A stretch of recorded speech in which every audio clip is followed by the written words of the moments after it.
Welcome, everyone. Reason in Theology, your host, Michael Lofton, joined by Erick Ybarra and Father Patrick. Gentlemen, how are y'all? Well, thank you. Doing very good, thank you. How's my audio? Yeah, it's coming through clearly. Okay, good. Yeah, good to have y'all on. We're doing a post-debate review. Y'all had your debate on Matt Fred's channel, I want to say about a week ago, was it? Maybe longer than that. A little bit over a week. A little bit over a week. Yeah. And, we figured it would be helpful to go over some additional points that y'all didn't get to. So what we're going to do is Erick is going to start us out. We're going to have two approximately 20 to 25 minute openings. Again, loose here with the format, but we'll stick to somewhere in that ballpark. And then two 20 to 25 minute question and answers where you guys can ask each other questions. So, Erick, you would ask Father questions during your part. And then, of course, you could also respond if you would like to afterwards. And then, Father, you'll do the same. And then after that, we'll have some chat questions, unless y'all wanted to do some concluding remarks at the end of the question period. So just let me know if y'all did. To maybe summarize things. So again, loose format, but kind of sticking a little bit to general time parameters, just so that we can have a loose basis here. All right. So Erick, if you are ready to go ahead and start us out with your opening comments, go ahead. All right. So let's just get in. One of the first things that Father Patrick brought up is that if Vatican I primacy was true and of apostolic tradition, then we would see obedience to it by everyone at all times since the time of the apostles. So this is a good objection. One of the things I wanted to say, I didn't get a chance to elaborate too much, was on the fact that the Catholic Church has always supported the principle of subsidiary. And, I'll quote Pope Pius XI here.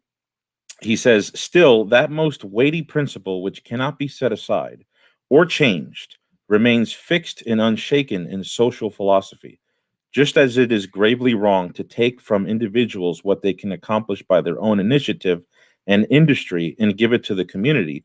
So also it is an injustice and at the same time a grave evil and a disturbance to right order to assign to a greater and higher association what lesser and subordinate organizations can do." Close quote. That's from Quadrasimo Anno. So the principle there that's being illustrated is that just because you have a universal head that's got universal jurisdiction that is immediate and ordinary doesn't mean that that obliterates all levels of government in the church. In fact, the Pope here is saying, and Pope Pius XII actually applies this principle to church government, is that it really would be a disturbance to right order for a Pope to just go off somewhere just for the sheer display of power and start doing things that are technically his right. The same, it would be the same in a local church. If a local bishop went around and just fired deacons because he thought they were ugly, and just because it was within his jurisdictional right, we would say that that's a grave evil. That's a disturbance. It's a destruction to Christ's sheep. The same way, the Catholic Church has always held that the hierarchical levels of government need to be maintained. But what that also means is that if the church is built off of subsidized levels, all reaching to an apex in St. Peter successor, we should see St. Peter, the universal head, reach into the universal church on very rare occasions, because by nature, the hierarchical order is set so that problems are resolved on the smallest level. And so, expecting there to be this panorama of instances where the Pope is going around and doing things just for the sheer sake of displaying his power it's not even within our definition of papal power. Nevertheless, we want evidence, right? We want evidence. So I think that in my opening statement, I gave sufficient evidence from, Pope St. Stephen and the Cyprian controversy. One of the objections to that is that, well, he was rejected by St. Cyprian and by the council in North Africa. But you still have the position of the Roman Synod on this versus the Carthaginian Synod. In other words, Pope Stephen's view that he could enforce policy in foreign dioceses is just as antique a view as Cyprian's eventual development of complete, independent, and autocephalous government. So they're both equally antique, and it seems to be presumptuous to assume one is right, Cyprian, and Stephen's wrong, just because we don't like the outcome of their positions. And it just so happens that Saint Vincent de Lérins is an important saint in both of our devotions. He supports Pope Stephen, and so did Saint Augustine. So did Saint Dionysius of Alexandria, who was a contemporary. Saint Jerome tells us that even the North African bishops that were at that council in 257 ended up changing their views. Now, I'm not sure if Jerome's correct on that. I haven't corroborated with any other evidence, but so you have evidence of a pope who's a saint in the third century doing this, and it also seems to echo what came before in Pope Callistus in 217 and Pope Victor in 180. In both of those instances, there were resistances. Don't get me wrong, but in the case of Victor, they didn't oppose him because he lacked the power to do so. They opposed him because it was poor discretion on his part. And for Callistus, his discipline on North Africa seems to have taken root. There was other evidences that we came back to in later centuries that I brought. The acquittal of Athanasius.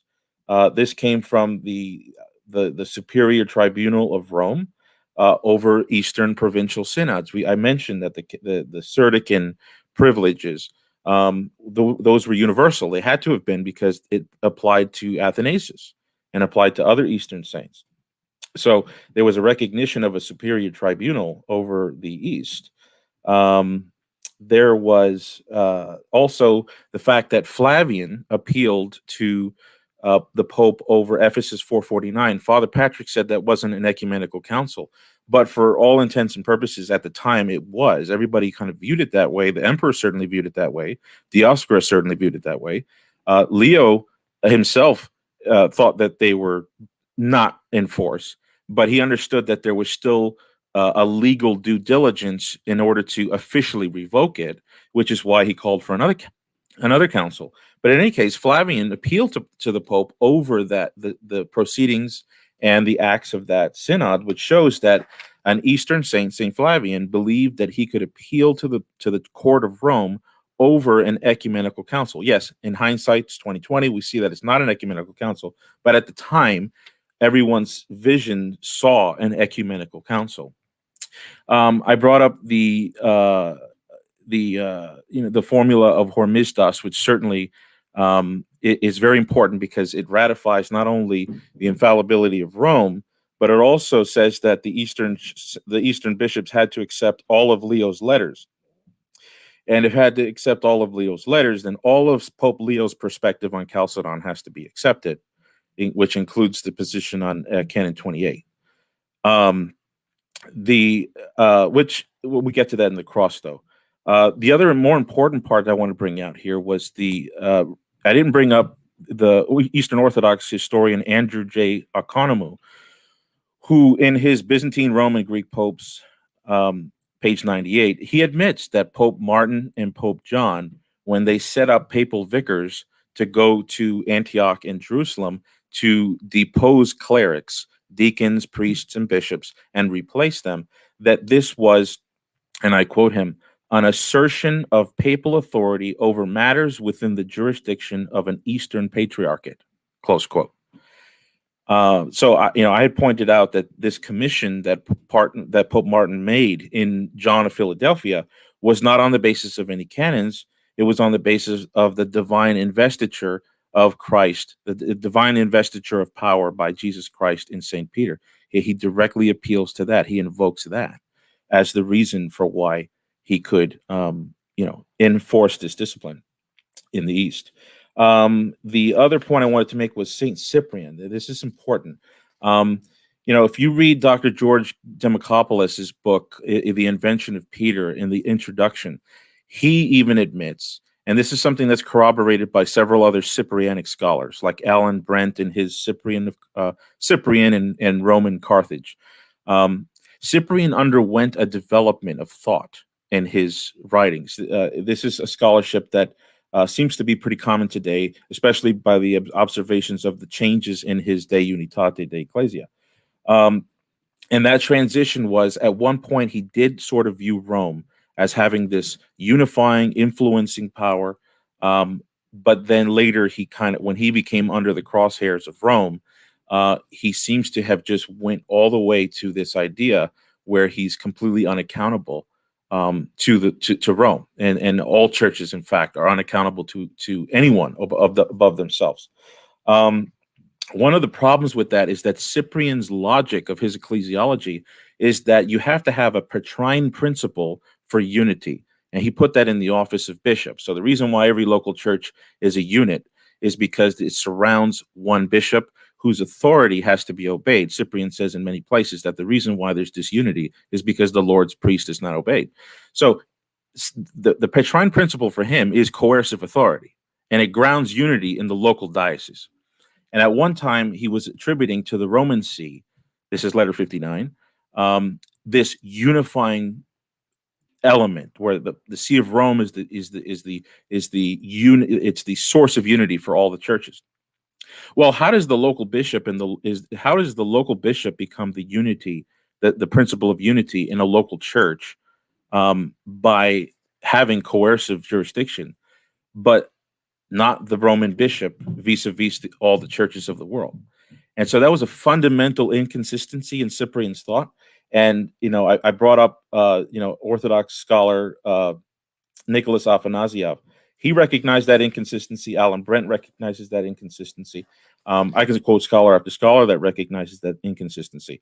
So what we do have is Cyprian drops the logic that a universal head should have universal jurisdiction over all the churches, but Stephen picks it up, and Rome would certainly pick it up, and it would get augmented over the centuries rather than diminished.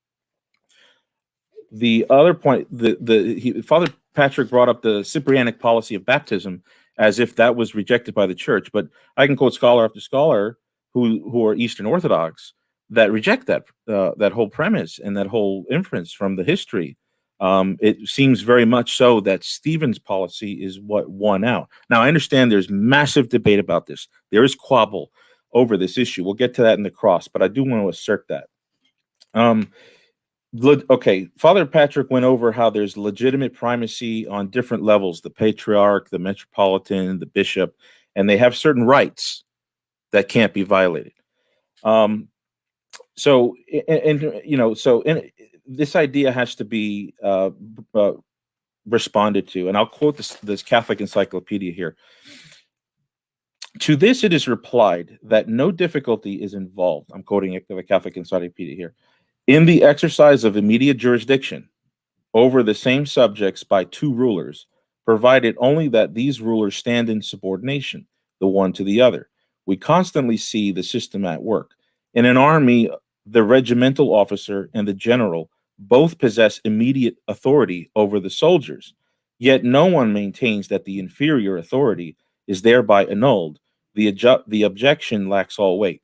In other words, the objection, which says that because there's one pope who has universal jurisdiction, that's immediate, ordinary, episcopal, and direct, that renders obliterate the true jurisdiction of under hierarchs like metropolitans, patriarchs. And the logic that the Catholic Encyclopedia is bringing up here is in the army, you could have a general and a captain who may have immediate jurisdiction over all their subjects.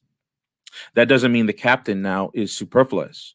That doesn't mean that he doesn't have any jurisdiction. It just means that the captain is accountable to the general. That's just normally what it means.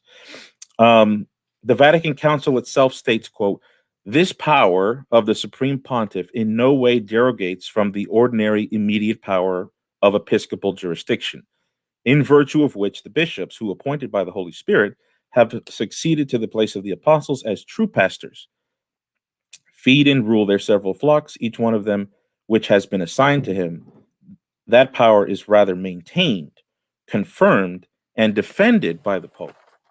Close quote.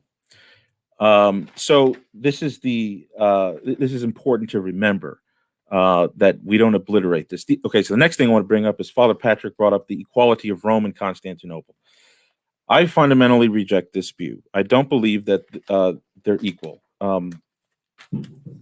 in the universal sense. Okay, and so what do we do with the whole equal privilege, equal prerogative? It's in the canon. So the position I take, which is supported by Richard Price, who's a good patrician scholar, it's supported by Eastern Orthodox late Archbishop Peter Luhier, if I'm pronouncing it correctly. He taught canon law at St. Vladimir's. He wrote a good book. It's widely known, very scholarly. It's called the Ancient Councils of the Church. And he also agrees with Richard Price, and I'm taking from these two for now. There's plenty of other scholars to derive from, but they believe that what Canon 3, Canon 28, and Canon 36 and Trullo are saying is that within the West, Rome had a certain patriarchal oversight. That's not to be confused with his Petrine universal mission. Constantinople wanted a comparable, equal status in the East, which has nothing to do with the Petrine universality. So yes, Constantinople is given equal privileges, so for in the canon, but those privileges are simply patriarchal. They're regional. They're not papal, Petrine, and universal. So the universal mission of the Pope is what Vatican I talks about. So I don't think Canon 28 is relevant at all to the discussion on Vatican I. In fact, Pope Pius XII even admitted that Canon 28 has nothing contradictory to it intrinsically to any of Roman Catholic ecclesiology. Okay? So the other thing I wanted to bring up was Pope Gregory and the three Petrine sees. This is important. So I'm going to quote here some statements. But before I do that, I want to make it clear that Pope Gregory has to be read in all of his corpus. So in one statement to Eulogius of Alexandria, he does say that there's really one see between the three locations, Rome, Alexandria, Antioch. One of the reasons why that undercuts Father Patrick's view, however, is that Father Patrick sees the Petrine primacy as getting applied to Constantinople in light of the equation of the cities. However, Gregory, in that letter to Eulogius, says that it only applies to three bishops.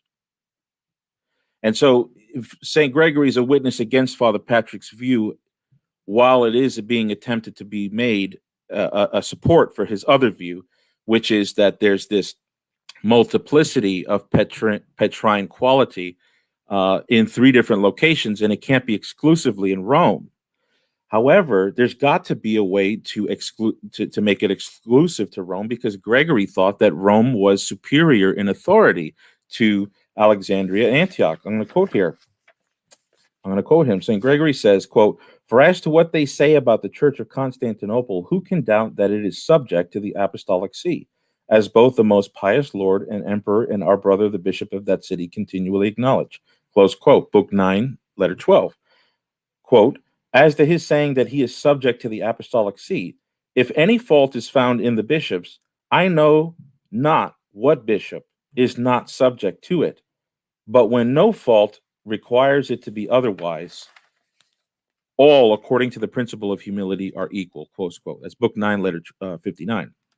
One more quote, inasmuch as it is manifest that the apostolic see is, by the ordering of God, set over all the churches, close quote. Book 3, letter 30. So very clearly, Rome is superior to Alexandria Antioch by these statements. Therefore, Gregory's statement to Eulogius that 3 bishops in 3 different locations, summing up 1 chair of Peter, has to be interpreted as hyperbole, since the language demands that. In the first place, it is not possible for 3 bishops to preside over 1 see. So it's already going into non-literal imagery. And thus, we already have a reason to understand it as symbolic. The sees of Alexandria and Antioch are bonded with Rome very powerfully in that they have primacies that stem from Petrine elements. Gregory elsewhere talks about this, where he references St. Peter's sending of Mark to Egypt. That's how Alexandria has a bond with Rome, through that Markan connection from St. Peter. However, if they were equal as explicitly as Gregory says, literally, then what would be the principle of differentiation such that Gregory can claim in other places that Rome is superior to them? If a dispute involving Alexandria and Antioch, if there's a dispute in Alexandria and Antioch, it is resolved by the superior tribunal of Rome. That's what Gregory says. Well, what supports that principle? Gregory doesn't have any idea of a political superiority grounding Rome's superiority. So it's got to be a Petrine element. If the principle of differentiation were Rome as the capital of the empire, then Gregory would have included Constantinople in the Petrine order. Therefore, Gregory understands the principle of differentiation to be bound up with Rome's special and unique relationship to St. Peter. And what is that relationship? I think St. Leo answered it fully and finally, and it was described best by Walter Ullmann, medieval scholar. Rome alone holds the heirship of Peter's primacy, while Alexandria and Antioch have customary privileges based off St. Peter and St. Mark's missionary work. Saying that 3 city churches are the one see of Peter itself does not preclude one of those churches having a higher authority, as is evidenced by Gregory's claims about Rome. So that's important to note there. The other thing I wanted to bring out was Father Patrick referenced St. Leo's understanding of the perpetuity of Alexandria and Antioch. St. Leo is found saying the primacies and privileges of Alexandria and Antioch are perpetual, and no human power can diminish them, and therefore the Catholic is forced to a trifold perpetuity, but he only relegates it to Rome, so it's question begging. However, Boniface, Pope St. Boniface in the 5th century, I think solves the problem for us. He recognizes the following distinction about Rome in contradistinction to Alexandria and Antioch. This is Pope St. Boniface, saint of both of our communions, 5th century, quote, the universal ordering of the church at its birth took its origin from the office of Blessed Peter, in which is found both its directing power and its supreme authority. From him, as from a source, at the time when our religion was in the stage of growth, all churches received their common order. This much is shown by the injunctions of the Council of Nicaea, since it did not venture to make a decree in his regard, recognizing that nothing could be added to his dignity. In fact, this is important, in fact, it knew that all had been assigned to him by the word of the Lord.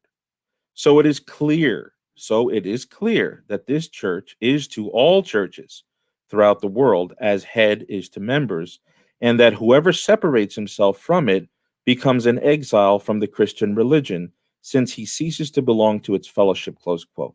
That's Epistle 14 in the Boniface Corpus, PL 2777, found in E. Giles' Documents Illustrating Papal Power, page 230. So you see there, Pope St. Boniface makes it clear. Rome is not the subject of canonical assignment, where the canons of Nicaea, in particular number 6, does give a canonical assignment to Alexandria and Antioch.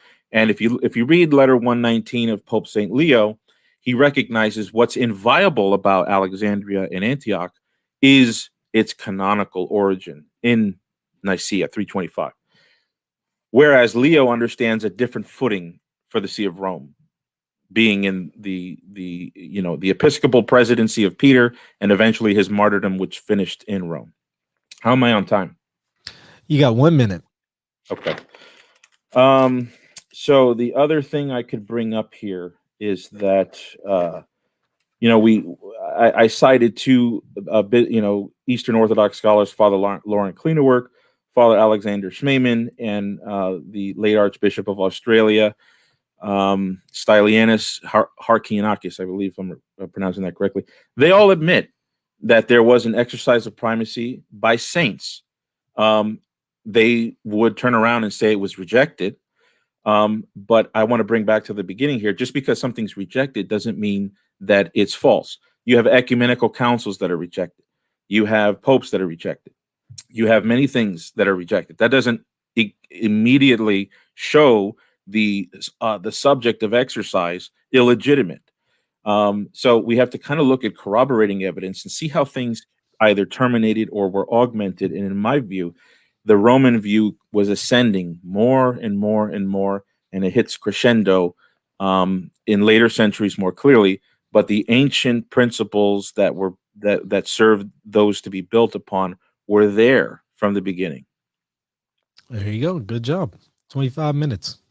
So, Father, you have your 25 minutes. Are you ready? Yep. Okay, let's go.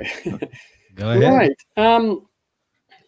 I'll have to address lots of kind of points in those points of Erick a little later, but just starting back from the previous time, and these are sort of going to be crossover a bit, so I'm going to sort of address parts now and parts later. Right. I think it's important to first talk about the difference between a bishop's authority in his diocese or in his local church and that of a metropolitan and patriarchal authority. They're two different types of authority. The bishop is the head, the center. He is Christ in a sense, in the mystery within his own local church. He's a singular point of consent, and he is the sole ordainer of the clergy of the church, a sole consecrator of altars. And he is there as such by a single voice of consent. That is the point. No one else can exercise that point of consent. There is no higher authority over that local church other than his authority as far as he exercises it in his church. The church is complete with the bishop and the presbyters and the deacons. There is no high, I think, above that pertains to authority within the local church. Now, the metropolitan and patriarchal authorities are authorities designed to unite and the bishops, to maintain the bishops. So their authority is to ensure that the bishops follow the canons. If they are disobedient to the canons, act unlike a bishop, they can remove the bishop. But they also do things like common policies across regions, maybe liturgical practices, etc. They help to work out. And they also deal with disputes of a clergyman with his bishop, etc.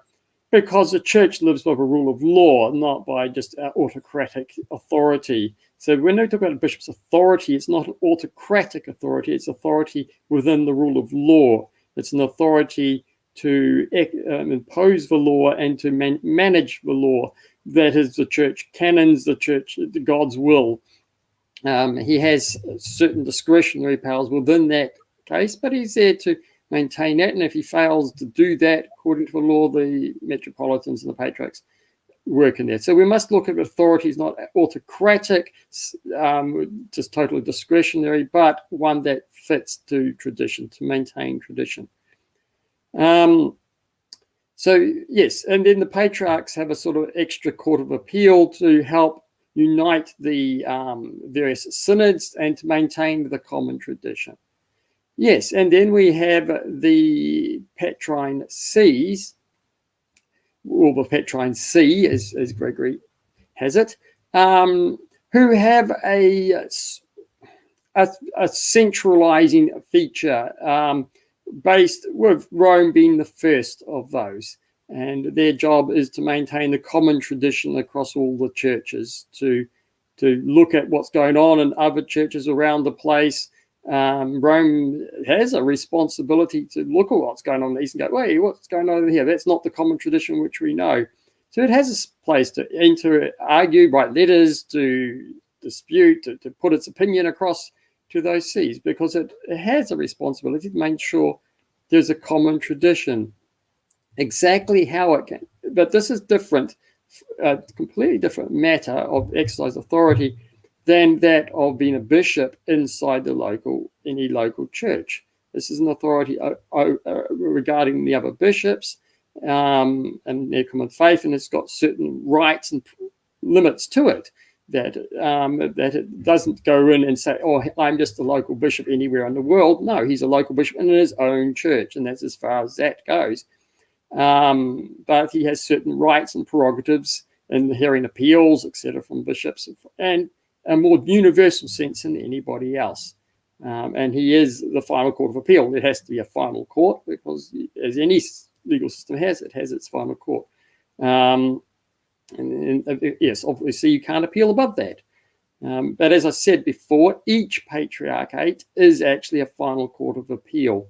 And though it doesn't mean that an issue that arises directly in a patriarchal see like Constantinople, like Alexandria, or like Antioch, can't be appealed to Rome if it's directly in the see. That's different from a case which is appealed to the patriarchal sees of Alexandria, Antioch, from a lower jurisdiction, which are not then appealable from Alexandria or Antioch or Constantinople to Rome.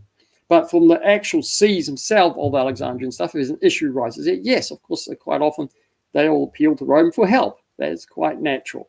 And it doesn't mean anything particular. Certainly doesn't mean that the Bishop of Rome has episcopal rights and jurisdiction in any of those churches. It doesn't need to. It's nothing to do with the type of rights we're needing to deal with, addressing matters of canon law and matters of faith that are among the bishops. And so we must make sure we be clear that there is a difference between episcopal rights and these patriarchal metropolitan rights, which are about unifying the bishops. Now, the case in Palestine with Stephen of Dor and John of Philadelphia, again, these are not bishops ordained by the Pope to put there. They are bishops that are local there. What he's doing is a case where there is problems, such as at the time of Stephen of Dor, there was some uncanonical bishop, uncanonically ordained a whole lot of other bishops, and he was tasked to sort that out because Rome had a problem with that. There was also an empty chair in Jerusalem at the time, and Stephen was the senior bishop of that. And Rome was interested, and Rome is allowed to be interested in what's going on and things going wrong in the East. They're not like, when we talk about separate jurisdictions, we're not like closed balls where you can't touch or look at it all. No, they're one church, they're all interrelated, they're all brothers. And Rome has a place to look at there and go, hey, what's going on over there? But he has to do it within certain canonical boundaries. And the issue of whether he overstepped those boundaries or not is a matter of dispute. Some people disputed him, some didn't. But this is again within that sort of patriarchal scope, the Petrine principle of trying to make sure the common faith tradition is maintained. And so we could have an argument where it goes, but it doesn't mean that he has local episcopal rights as claimed by Vatican I in those churches. And he certainly never tried to exercise those. And it's no different really in a situation where he felt that everyone was heretical than Orthodox bishops now ordain bishops and presbyters in Western territory, in Western Europe, which is Roman territory. They do so on the basis that they consider Rome to fall into at least schism, if not heresy. And therefore, even though it's not their canonical territory, they have a right to go in and deal with the matters of the faithful. So Rome was just sort of no more exercising anything less than more than that. It's just that, there's a lack of canonical jurisdiction, non-heretical jurisdiction over there. I want to go and sort out, make sure the churches are maintained properly for the sake of the faithful. And this is what you see Eastern patriarchs doing now. Rightly or wrongly, we can discuss who should or shouldn't be doing what where, but it's the same sort of thing. So it doesn't prove anything particular about papal thing, and it certainly doesn't prove that the Bishop of Rome could act as a bishop inside any of those territories. So the evidence is not useful to our discussion, which is specifically on the point that there's a claim of episcopal authority, that is, being a bishop, doing the thing of a bishop in another person's diocese as immediate effect. These sort of things are all patriarchal duties, or limits or whatever we can debate, whether how much authority or whether he's allowed or not, but it's all patriarchal type stuff. This is not about whether being a bishop in the local place. Then we've got, I'll skip that little bit a moment. Yes, just as a side point, Pope Agatho acknowledges the authority of the emperor to call the council, and he submits to it. I obey it, he says in his letters. We come in obedience. I'll come quickly in obedience to this. He acknowledges that it's not enforced like a tyranny with armed soldiers dragging them into there. It's an obedience appealing to freedom. Rather than obedience enforced by soldiers coming in. But nevertheless, it was an obedience, and he obeys. And he recognizes the right of well, there is an emperor's place to call those ecumenical councils. He himself had his council in the Western Patriarchate, and he recognizes that's his council is the Western Patriarchate, which he's calling from all over the Western Patriarchate. There's councils in the East. And he does not claim that his call was as an ecumenical level. No, it's a patriarchal. The ecumenical comes from the bishop, from the emperor. And again, I want to point out that the emperor, in calling ecumenical, does not mean that he's anything to do with church hierarchy. As a matter of fact, it's nothing to do with church. The whole point is that he's a secular ruler. And Constantine, when he called the council, wasn't even a baptized Christian at the time. It didn't matter.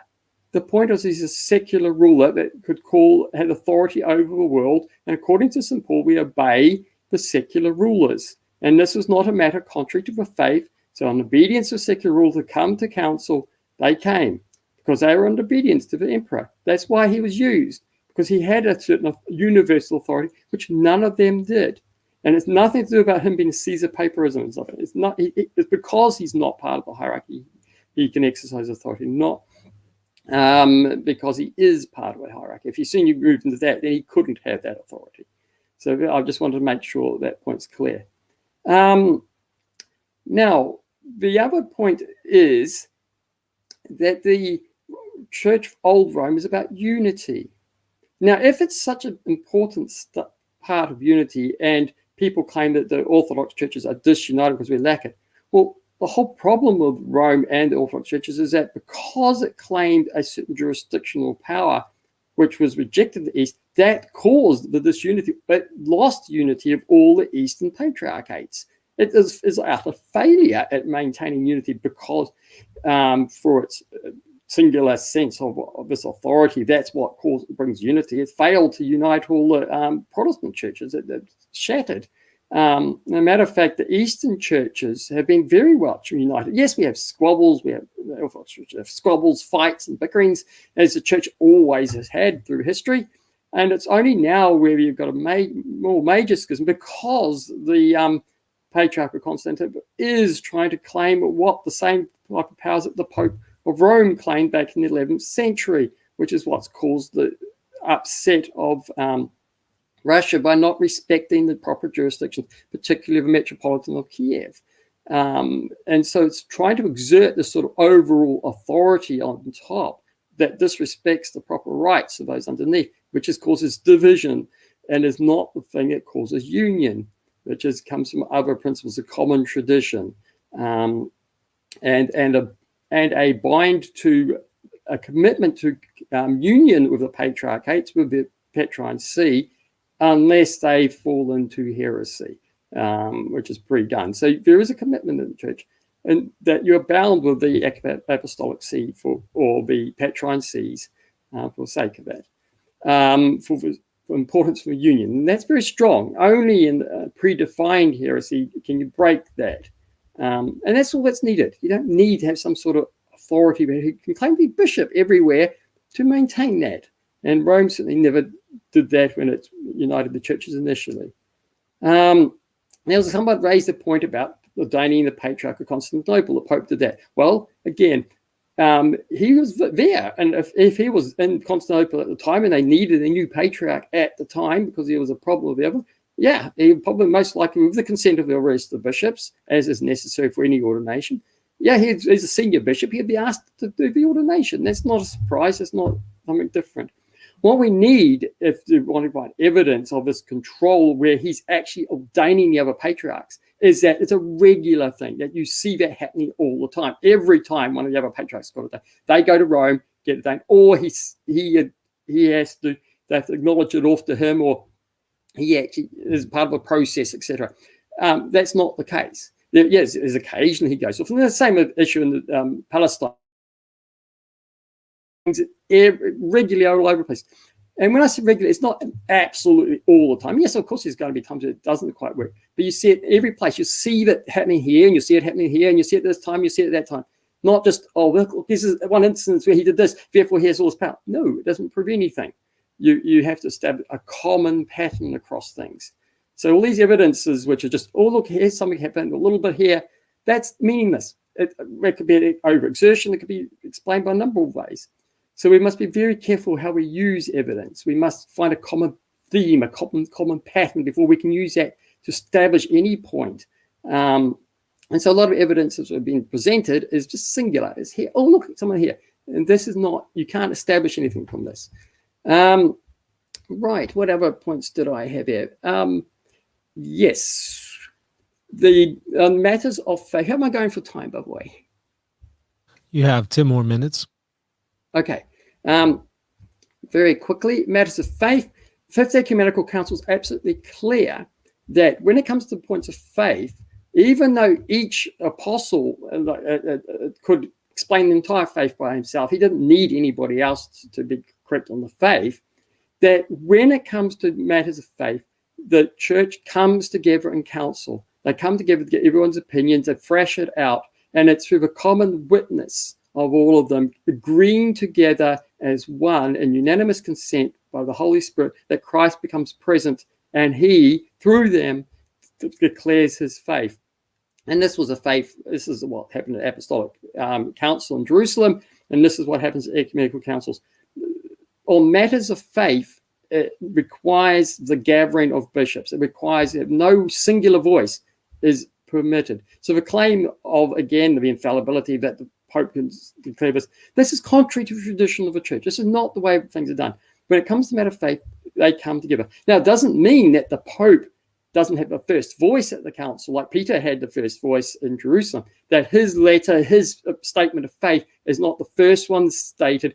And usually, because Rome has been very stable in faith, it becomes the standard document which everyone agrees with is expressed in the faith, because he is the first witness to the world of what the faith is. So his document comes first, and being right is knowledge. But it wasn't the case the first ecumenical or the second ecumenical council. His document took that place, but did come in the others. But that's normal. That's natural. And once the council confirmed it, it takes right place. And it is as if Peter had spoken, as some people had spoken at the ecumenical council. Yes, that's all perfectly fine. But it doesn't mean that he's an infallible voice whenever he decides to find something by himself and it needs to be listened to. No, the tradition of the church is you gather in councils, and this was set by the apostles. And the Fifth Ecumenical Council is very clear on that in its actual definition of faith and in its declaration of the faith. So that's one little point. And I think I got one other point. The issue, I think, the real issue, I think, becomes with the between East and Western point is the permanence of the See of Rome and the statements about its permanence, which you see in Pope Agatho's letters. And this, I think, needs quite a lot more threshing out. So we'll do that a little bit later. I'll close that. Excellent. Thank you, Father. Okay, so let's go ahead and start the timer over, approximately 25 minutes. Eric, here's an opportunity where you can ask questions the father, but then of course after he gives an answer, if you want to offer a quick response, that's fine as well. So Now, um, are we going to allow as long an answer as possible, or I think that what would be helpful is to be concise, in that way it doesn't eat okay? up the whole Yeah. time. Okay. Yeah. All right. So just a mutual commitment to be concise. Okay. Yeah, I think that would help y'all cover more ground. Yeah. So yeah. Yeah. Okay. Just so the listeners know, there's probably going to be a part 3. So I'm not sweating it here. So all right. So whenever you want to start the timer, I'm ready. All right, go ahead. Okay. Father Patrick, thank you again for getting involved in this. One of the questions I had, and I noticed this both in our debate in here today, is the reference to episcopal jurisdiction in the Vatican decree, Pastor Eternus. I can't find a reference or an authoritative explanation by our doctrine in the Catholic Church that says that the reference to episcopal there means the exercise of other bishops' rights and jurisdiction in their own dioceses. So I'm curious as to where that representation comes from.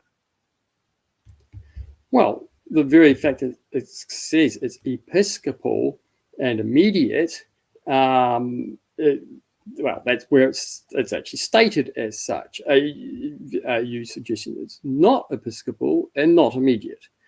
And also, I'll go to Dictatus Papacy, where the Gregory. So it's very clear that means the ordination of clerics in any diocese, that he can turn up and ordain a cleric anywhere. He's got immediate rights to do that. That's the other reference to where that right is specifically taken out. And it would seem to me that the statement is a continuation of what was stated in Dictatus Papacy. And are you stating that it's not the case? No, I'm not stating it's not the case yet, anyway. I was just curious as to where that comes from because I couldn't find it. Okay, yeah, it's taken from the words himself and the Dictatus Papacy as one piece of evidence defining them rights more clearly. That's why I like to refer to that document. Cool. Yeah, I'll just succinctly state that I'm pretty sure it doesn't mean that, but I'm going to have to justify that at another time. The other question I had here was the issue of Pope Martin, St. Martin, when he commissioned, we got Pope St. Theodore, Pope St. Martin. They commissioned 2 papal vicars, Stephen of Dore, who was, right under Sophronius of Jerusalem. So he did have a principal place in the Jerusalemite patriarchate. But John of Philadelphia was the second vicar that was recommended by Stephen, so I guess you still got a link there, but with reference to both Jerusalem and Antioch. And you described this motion of Popes Theodore and Martin as something very typical, something that's more common in other patriarchs. And one of the questions I had, as in consequence to that, if I can find, is why would those popes appeal to a very specialized immediate investiture of power by Christ and Peter? The quote says that these papal vicars must, quote, correct the things which are wanting and appoint bishops, presbyters, and deacons in every city of those which are subject to the see of both Jerusalem and Antioch. We charge you to do this in every way, in virtue of the apostolic authority which was given us by the Lord in the person of the most blessed Peter, Prince of the Apostles. So it seems to be more plausible that it's referring to a highly specialized immediate authority going back to Christ and Peter. But you referenced it as more general, something that metropolitans might be able to do with their synod or patriarchs might be able to do in times of need. So my question would be is why all this specialized language And why would it be more preferable to interpret it the way you are versus the way it seems on its face? I just have to think for a moment to get it succinct. Don't worry, take your time. Well, actually, no. Rome couldn't just go along, well, I'm just a bishop over here, I think you should go and do this. No, he has to ground his reasoning in something. Right, he's also having to ground the reasoning and acting beyond his patriarchal or metropolitan rights. So yes, the only place we can really go is the Petrine principle. Is I'm really overturning all the canonical things, but I'm being active or wanting you, more specifically, not completely turn over canonical, but I'm stepping in or asking things to be done in the East, which is not my normal patriarchal territory.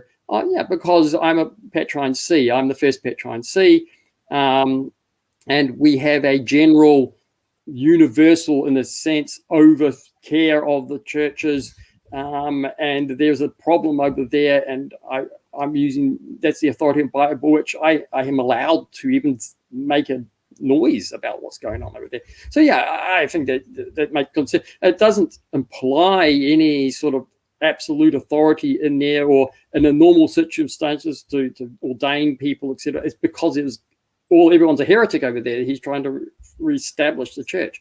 As I said, it's just like other patriarchs in the West. I think many of them are actually unjustified, but he justifies that on his Petrine, which is fair enough. I think that's completely reasonable. He has to justify it in something, and that seems to me a very good basis to doing that. But it doesn't imply anything more to me than just a right of a general overview of the churches. Okay, I'll just succinctly say that, to me, on the face, he says he's charging them in virtue of apostolic authority that was given to St. Peter. That seems to be right out of the fourfold description of Vatican I. But I appreciate your reasoning for why you take it slightly differently. My next question is, you had brought out the fact that Rome is not a principle of unity because it's failed at this. And one of the demonstrations was Protestant disunity. If Rome fails at being the universal principle of unity, visible church unity, because of Protestant divisions and the Greek division, does that mean that the ecumenical councils of Nicaea, Ephesus, Chalcedon, and Constantinople III also fail at unifying the body of Christ? Because as a consequence of them, we had a population of Arians, Assyrian Nestorians, Egyptian Syriac Miaphysites, and Byzantine Monothelites. Again, I think we be careful about what I'm trying to say. It's a specific point that being this universal, absolute episcopal immediate authority, as claimed by Rome, is necessary for the state of the part of unity. Yes, of course, it plays a sense of unity. Of course, all the patriarchs do. Constantinople has, Alexandria, Antioch do, and we need to stick to those sees. But it doesn't imply anything more on powers of it. And yes, quite often when this truth is stated and defined, that causes a breach and people to move off from it, and it doesn't stop heresies or anything like that. So my point rather is that there is nothing special about the unity. It hasn't done anything more to create unity than what the ecumenical patriarch has done to maintain unity in the East up until at least the present, or the ecumenical councils did up to the divine things at their particular time. So I don't think there's anything you can start saying, oh, we've got this absolute episcopal jurisdiction, therefore we got unity and everyone else hasn't. No, I just don't see that as being supported by the evidence. Okay, thank you. Next question I have is, you said that we need a common pattern of evidence rather than singular instances. But to my knowledge, you only really do need singular instances. because the claim of Vatican I is not that the exercise of the Petrine charism of teaching or the exercise of the Petrine discipline of jurisdiction has to be general, constant, and repetitive and frequent. If that was part of the Vatican decree, then I would say that we need a common pattern. But like I referred in the beginning, the church's hierarchical and subsidized government requires the top government to be active the least. So in light of that clarification, do you still think we need a common pattern rather than just sufficing with singular instances? If you are using the right, because we've got a difference of opinion about what these authorities, what these powers are, and because we're talking about apostolic tradition, then apostolic tradition is a common practice received by all the churches from the time of the apostles, which is commonly practiced and understood in all places, all times. Now, it may not be perfectly understood in all places and all times, but you can go around and you can see the common tradition here and here and over here, and at any particular time, you can see it sort of there. I mean, it falls apart all the time, but it sort of goes through. So what I'm looking at is there's a claim of immediate episcopal jurisdiction, and so to establish that, you need to, if it's apostolic tradition, you need to show that you can see it over here, you can see it over there, you can see it through all parts. So you can pick about 50 different incidences over here. It is over here. This has been applied over here. We can see it this time. We can see it in the 20th century. We can see it in the 10th century. We can see it in the 5th century. We can see it in the 5th. And to establish an apostolic tradition, other than this is the opinion of Rome, that we've got this power. Okay, we've never exercised it, but we've got it. Well, so you can't just pull out any single thing. Hey, we proved it because he did it once. No, if you're going to prove it from the evidence, you have to show that it's always there. Yes, you might be right. It could be something that's apostolic and never exercised once, or only once in the blue moon. Yeah, I'm not saying it has to be always continually exercised, but as a proof, as using the evidence to say we've established our document on this evidence. No, that needs to be at a different level. Okay, thank you. So I have a question about St. Gregory the Great. St. Gregory the Great does not apply Petrine quality to Constantinople. He seems to only apply it to Rome, Alexandria, and Antioch. Doesn't that undercut your equation of the cities between Rome and Constantinople, and therefore their Petrine element together? Right. I might be a little longer. No, that's look. Okay. So yeah, so Gregory's quite clear that there is one Petrine see, and three bishops are in that see, and they're all established by divine authority, and so they're all Petrine. And I disagree with the point you made about Canon 6, given the Alexandria Antioch. No, Canon 6 simply states from ancient times they've already had these rights. We're just continuing to acknowledge them as we sort of hint that we acknowledge that of Rome as well. And so it's just clarifying where those privileges extend. So they're ancient, they're apostolic, they're divine, if St. Gregory says. Now, divine Petrine sees. So the promise of rock must apply to them, because that's what the promise of Petrine see. And it is feed my sheep and all these things. So all these, and almost even in a sense, a universal state, because that's what it is to be Petrine, must apply to them. So they must be they must be rocks, they must be permanent, they must be anything that you can talk about Rome being permanent, rock, etc. Shepherd, feed my sheep, they must apply to Antioch and Alexandria too. Now, Constantinople is not a Petrine see as being established by St. Peter as a see. No, it is a little backwater bishopric at the time of St. Peter, which is not really given two hoots about. It's sort of down the bottom of the food chain as far as bishops go. There is a claim later that's founded by St. Andrew. I'm not going to say it's true or not. That's to sort of bolster it, but it didn't matter so much.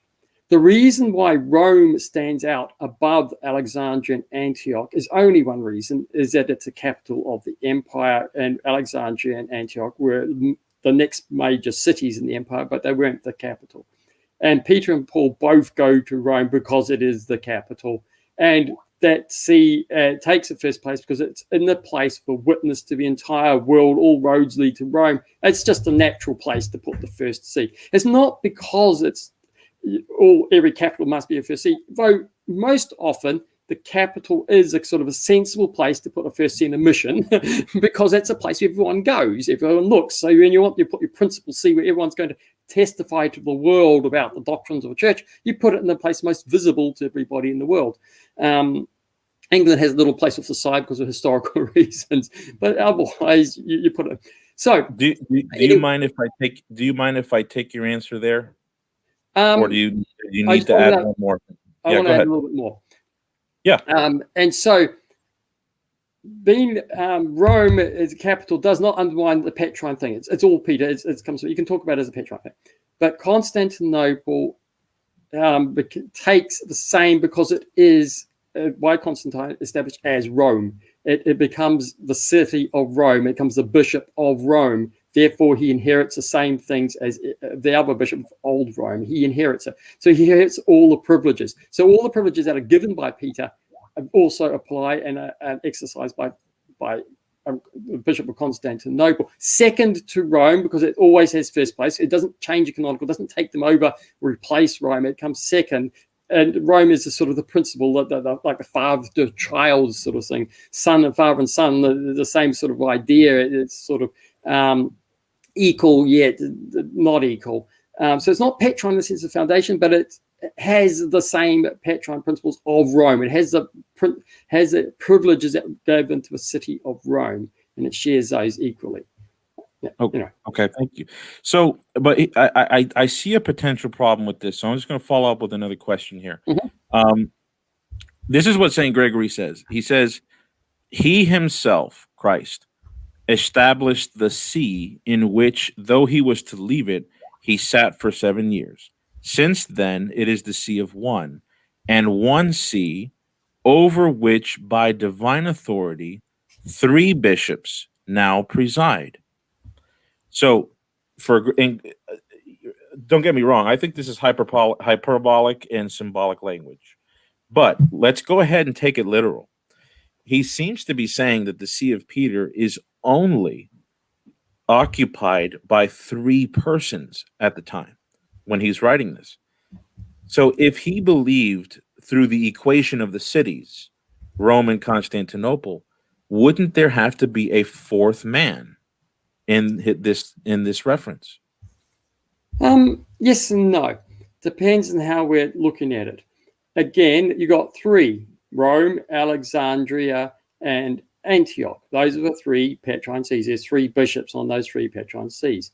Rome, being one city, is actually replicated into 2. So it's still one city, Rome. So you can speak of it as 3: Rome, Alexandria, and Antioch.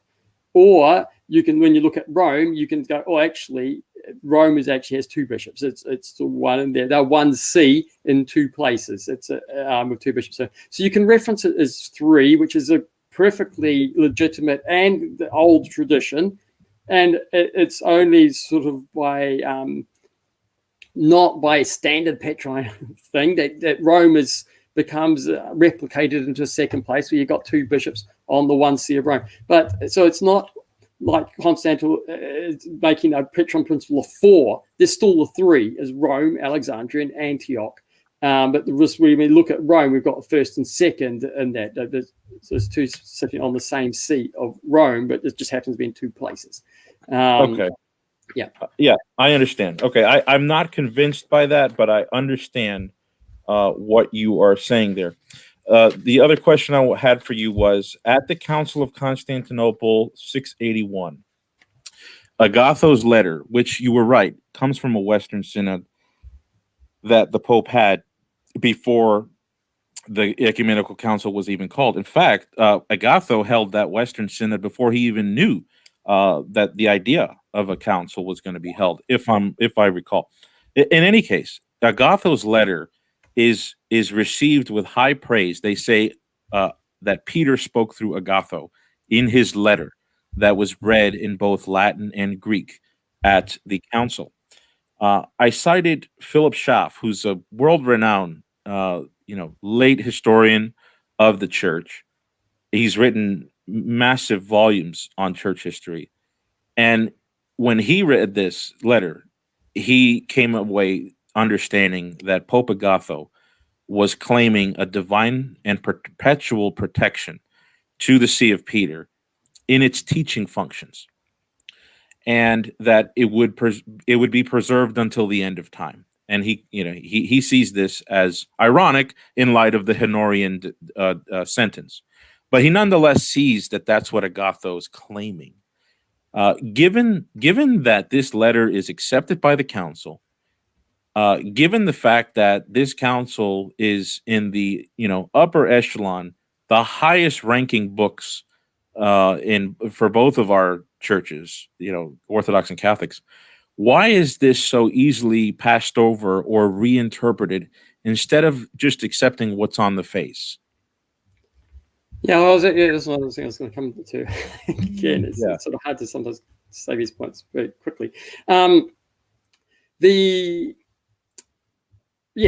is where it comes in interesting. Do we interpret it as just simply the See of Old Rome, which is what the context is, where she's stating that there is a permanence, there's a thing for Peter, protecting that See. Right, if we do that, we could do that, and therefore whatever Rome has said, and everything else is gone, it's the right one, it's the way to stay.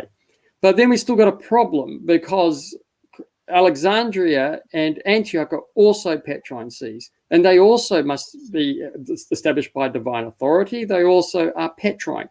Therefore, they carry the inheritance of Peter. They are the rocks. So all of a sudden, we're hearing now saying those two can fall in that one, and Rome maintains. And so that's also a problem, because if we're going to say, well, it's because it's Petrine, it's established by divine authority, therefore it can't fall. Well, then those two can't fall either.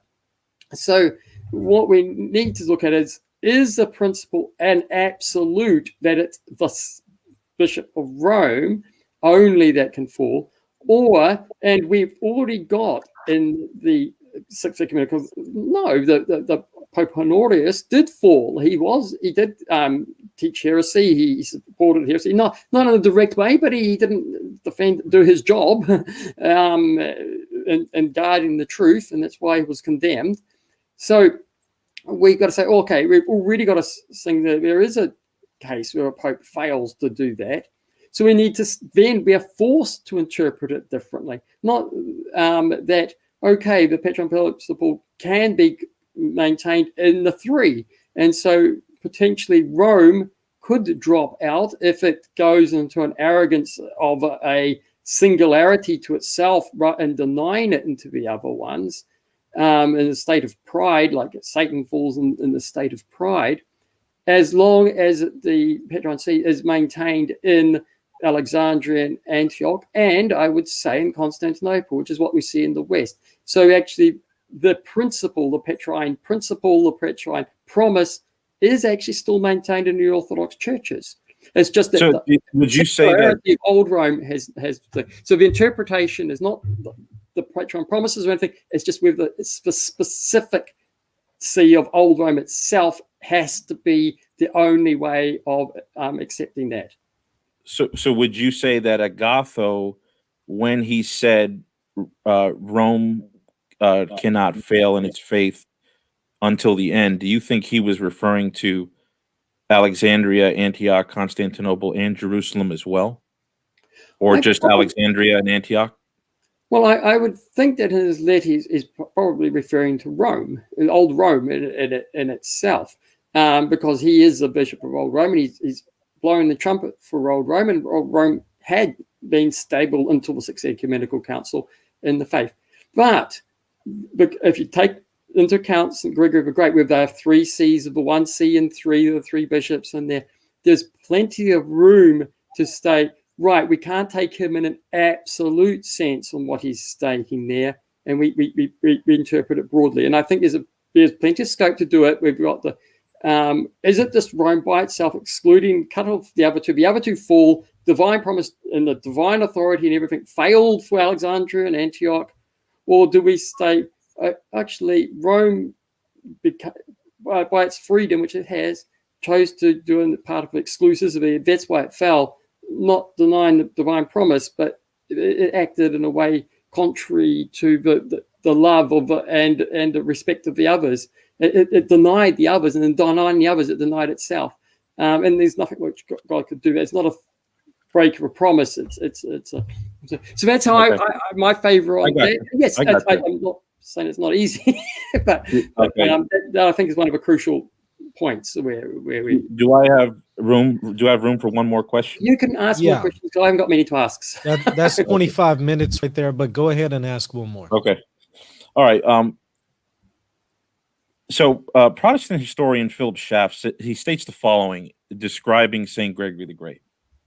Quote, "On the other hand, it cannot be denied that Gregory, while he protested in the strongest terms against the assumption by the Eastern patriarchs of the anti-Christian and blasphemous title of universal bishop, himself claimed and exercised precisely that, as far as he had the opportunity and power, the authority and oversight over the whole Church of Christ, even the East." Close quote.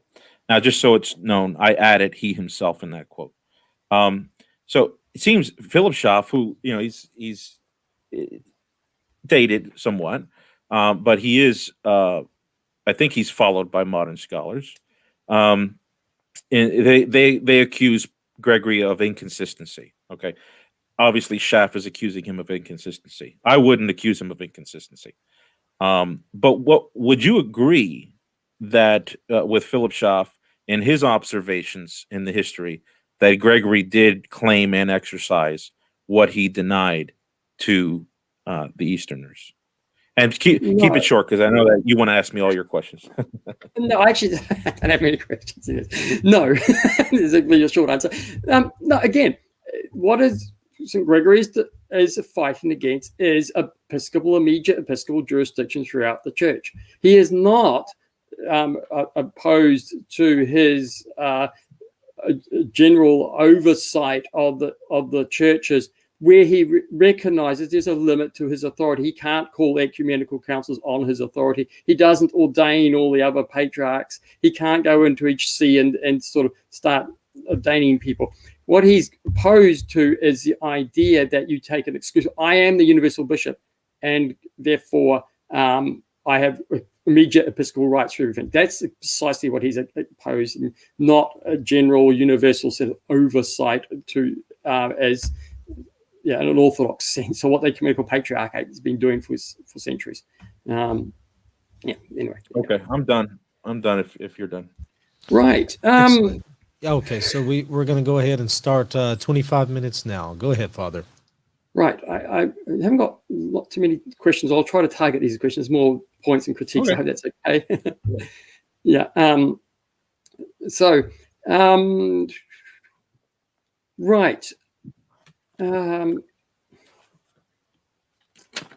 Just right. I think I'll just sort of bring some critiques of Erick's part.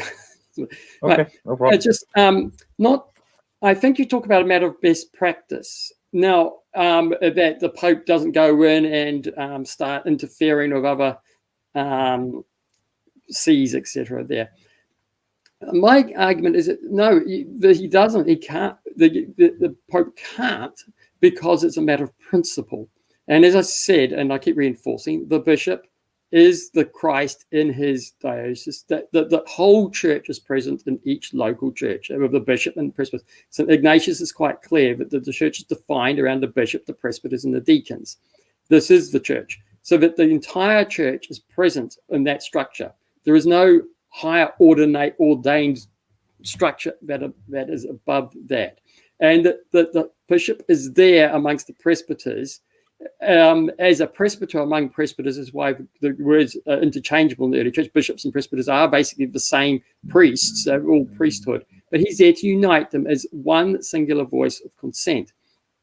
And there can only be one voice of consent. No one else can exercise it. And an example of what we're talking about, Gregory saying, opposing the claim of the universal bishop, is if the Pope turned up to a diocese and a presbyter comes and asks, oh, may I serve the liturgy?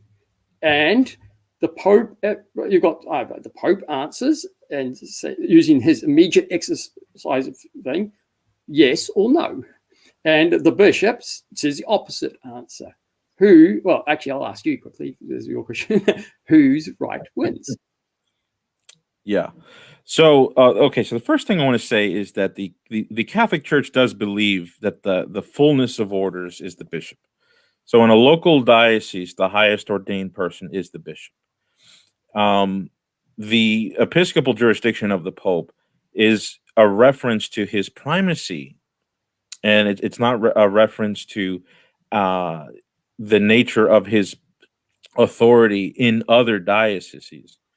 And so we want to make sure that we understand here that papal authority, it doesn't come in as a quantity into the room to squeeze out the authority of the bishops as if they get blown out the windows and the only authority is in the room is the Pope's. It's really not that's not how it's construed at the First Vatican Council. I quoted. The idea is that Christ, the Lord, when he stood in the flesh before St. Peter, invested him with fullness of power. This is a phrase that's used all over the second millennium, but it's also in the first millennium. The fullness of power to tend, feed, and govern the universal church. That's where we get the immediacy and the directness of the Pope's authority. We don't get the idea of immediate authority from the idea that he happens to act on immediately. So it's not as if the Catholic has the burden of showing examples of immediate exercise in order to prove the possession of immediate jurisdiction, because the immediate nature comes from the transaction that's recorded in the gospel. There was nothing standing in between Christ and Peter, as if Christ said, well, Peter, I'm going to invest the church with primacy, and the church will regulate your primacy. Or I'm going to invest canons with this authority, and then you have assigned to you certain canons. He just invested St. Peter with the command and the responsibility to pastor the universal church. It's much like the Pauline injunction to the Ephesine elders in the book of Acts. Tend to the flock that the Holy Spirit has entrusted you to. That word tend, if you unfold it, has jurisdiction, it has power, it has all the episcopal rights that a local bishop has. Even though Paul didn't unpack it, he just said, tend to the flock. Well, in the same way, Christ told Peter, tend to the universal flock. So in order for Peter to be able to respond in obedience to the King of Kings, he can't have intermediaries that block him from obeying the Lord. So he has to have a way to obey Christ. And this is why the early popes, when they speak about papal jurisdiction, they don't say, oh, look at me and how powerful I am. They refer to their duty that's been put on them, their anxiety for the churches. This is something that is it's indicative of a mission, of a job. It's not indicative of, wow, Rome has the we've been helping out the other churches for so many years. We have such a good track record on theology. Why don't we just use our sportsmanship, superiority to help the universal church? No, they refer to a legal obligation to be able to be applied and activated anywhere in the church. So in that instance where you're talking about the deacon and all that, there's also the balance that the Pope doesn't, like you said it in the rule of law. The church authority has to be within, it has to work with the rule of law. There are divino apostolic rules that the Pope can't come in and start erasing. So as soon as the Pope comes into the office of Pope, he doesn't come in and say, okay, you know what? I don't like this idea of an episcopate, so we'll replace it with something else. Or I don't like this idea of having the bishop preside, over the presbyters. In other words, there's divine rules that the Pope has to simply stand by them rather than have the power to obliterate them. Now, we disagree between Orthodox and Catholic over the extent and the quantity of what's divine, unchangeable versus changeable. That's for another debate. But in this case, I would think the Pope would be more along the lines of, what do the ancient constitutions say? What does canon law state? And that's that's the decision that's going to be made. But I don't want to depart from the essence of immediate, direct, and ordinary, because what I get from some of your questions is if he can't do something anywhere and overpower everyone, and if it's not a common pattern, then we don't have that kind of jurisdiction defended. And but we wouldn't say that in any other case where you have an owner of a company. If the cashier says, well, the owner of the company never told us how to organize the cash drawer, so therefore he can't. Well, Eric, I'll just butt in. Okay. You're doing a Patrick answer. Yeah. Now, you haven't actually answered the question. If the Pope turns up and the bishop's there, and the Pope says yes and the bishop says no, who does the presbyter obey? Does he obey the Pope's yes, or does he obey his bishop's no? So the Pope tells a presbyter to say mass. Gets permission to form a service, gets the blessing to do the service, because he can't serve without the consent of his bishop. And the Pope is standing there as well, and he asks them, and the Pope says, "Oh yes, you go and do that," and the bishop says, "No, you may not." So who does he obey? Well, again, let me preface this with a senseless example. I mean, it would be like, can a bishop fire a deacon because inwardly he thinks he's ugly? Well, yeah. So the Pope would win, but I think it's a senseless example. Oh no. So you're saying that the Pope wins, so he must obey the Pope. Yes. Right. So that my point is from that then, in obeying the Pope, the bishop therefore is denied his authority of single consent about who serves or who doesn't serve in his diocese, by the fact that the Pope has overruled him. That actual act of overruling is what denies the bishop his role and space as bishop. He's functionally being denied being the bishop of that diocese. The Pope has replaced it by his decision. Now, if you said that the Pope says no, obviously then he doesn't have episcopal rights to follow the bishop. So this is what Gregory was opposed to, is exactly this. This is what is actually the denying the bishop's right, because the bishop is a singular voice. And that's what my point is. And so that's why I asked that question. And that summarizes the point. Whereas in Orthodox Church, the Pope couldn't do that. The bishop has his single voice in there. The Pope serves in that diocese only with the bishop's consent. Obviously, most times he will be given the consent because of the priority. But the niceness is not the Pope being kind to the bishop. It's the bishop permitting the Pope. Yeah, I would disagree. That's a distinction between the jurisdictions. Yep. I would disagree with that, but I know that you're controlling the question. So let's just put it this way. I disagree with your inference there. I could explain why, but if you don't want me to do that, we could do it another time. Can you hold on to it for maybe a little later? Yeah, absolutely. Now, the other thing about, again, military, you talk about the army, etc. Again, this doesn't apply to the church. This is not the army, because the bishop is the head, the final point of the church under him. It's not a case that he is acting under authority of a sort of a leadership of hierarchy of generals going down. He is the final point of the local church. And so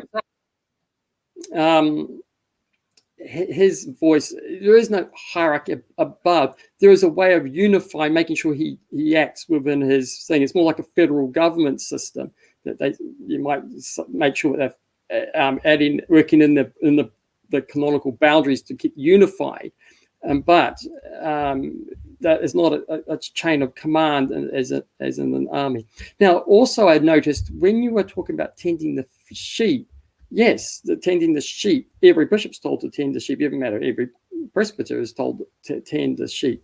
Tending the sheep doesn't necessarily mean, well, it means episcopal things, right? But if you say it to Peter, what you're saying, and you talk about it with the bishop, is that Peter has been given episcopal control over the entire church. That's what you're meaning by tending the sheep as bishop over all the sheep. So by stating your argument on that is actually stating that the immediate episcopal as a bishop through it, because that's what means tending the sheep. Unless you take it simply as looking after the bishops and at that level, not going into their diocese, is just maintaining the unity of the bishops, etc., which is a restricted form of that, which is something we would agree with. It's a wide form. Now, is Ignatius right or wrong when he says that nothing can be called the church without the bishop, presbyters, and deacons? Is he right or wrong that is how we define the Catholic Church? Is on seeing the bishop, presbyters, and deacons, and nothing can be called Catholic Church apart from that structure. I mean, if the question is, do I agree with St. Ignatius' statement, and is it compatible with Catholic theology? I think it is. Okay, so if the church is defined as the church and can be only called church, is what he says, then if there's a universal church, we must not only have it doesn't say a bishop running with a magisterium of other bishops. The definition of what is a church is a bishop, presbyters, and deacons. Therefore, the deacons and presbyters of the Church of Rome must have universal authority as universal jurisdictions as presbyters and deacons. Is this the case? I didn't get the last part there. That they were right. That presbyters have the definition that you agreed of a church, and nothing can be called church other than this, is a bishop with the synod of presbyters and the deacons. Then how can we say that the Pope is head of a wider thing called this church, unless you have him as a single bishop over all of it, and he has presbyters who are also over all of it, and deacons who are also over all of it. I got you.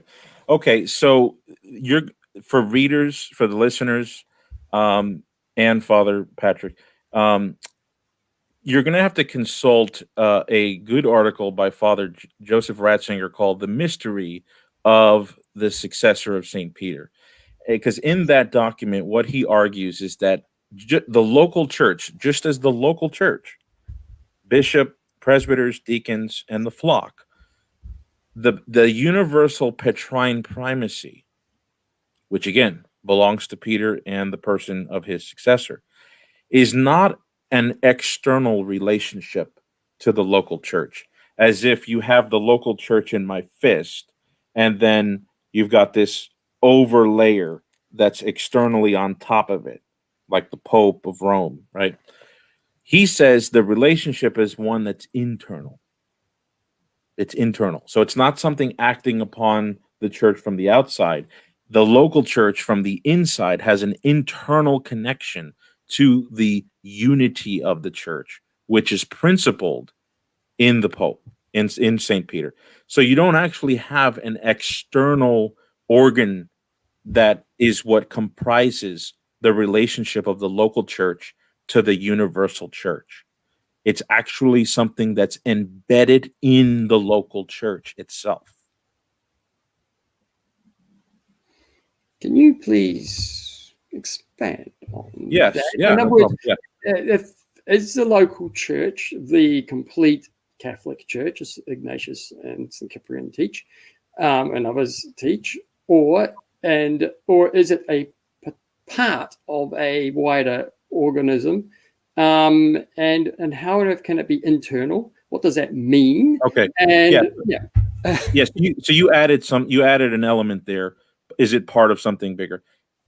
Yes, it is part of something. So the local church is part of something bigger in a sense.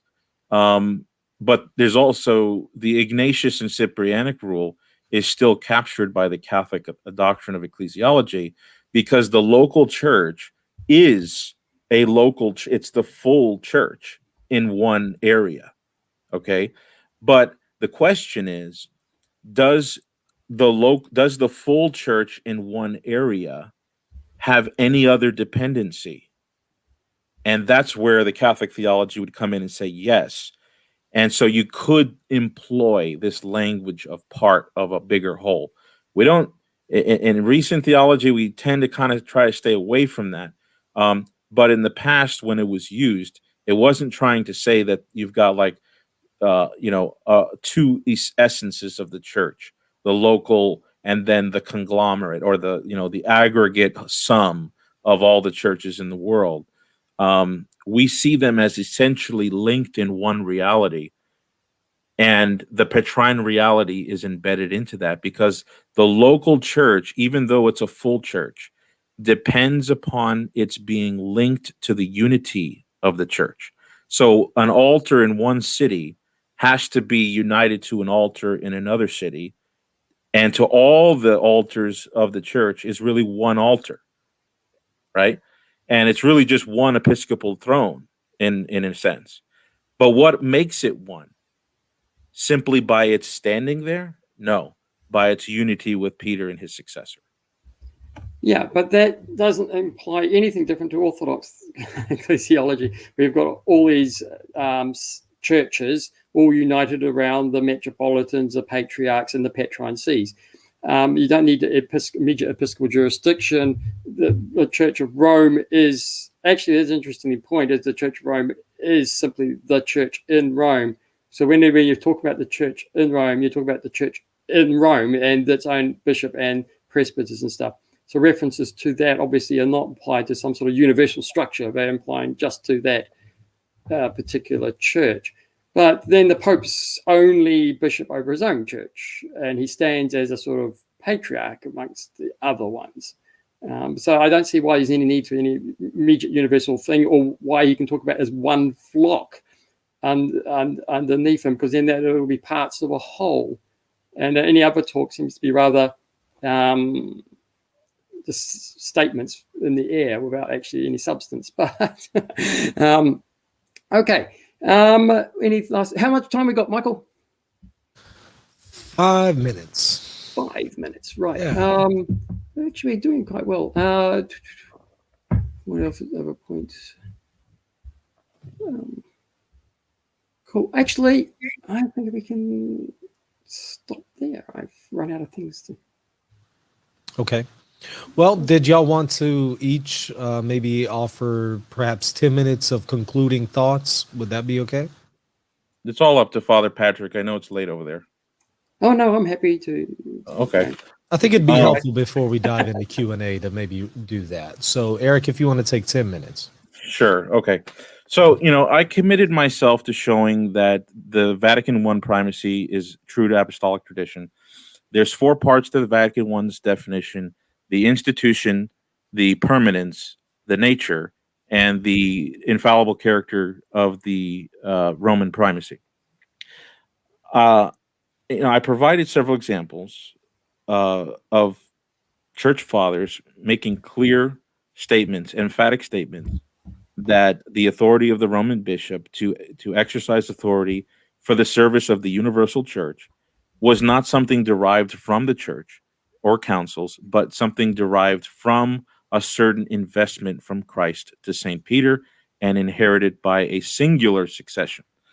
What I think is missing in a lot of the exchanges with Father Patrick, which have been wonderful, is this understanding that Rome really does have an essential and unique inheritance of the Petrine prerogatives. In the first millennium, you have all kinds of Petrine analogies.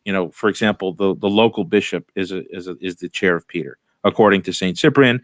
according to some of the early popes.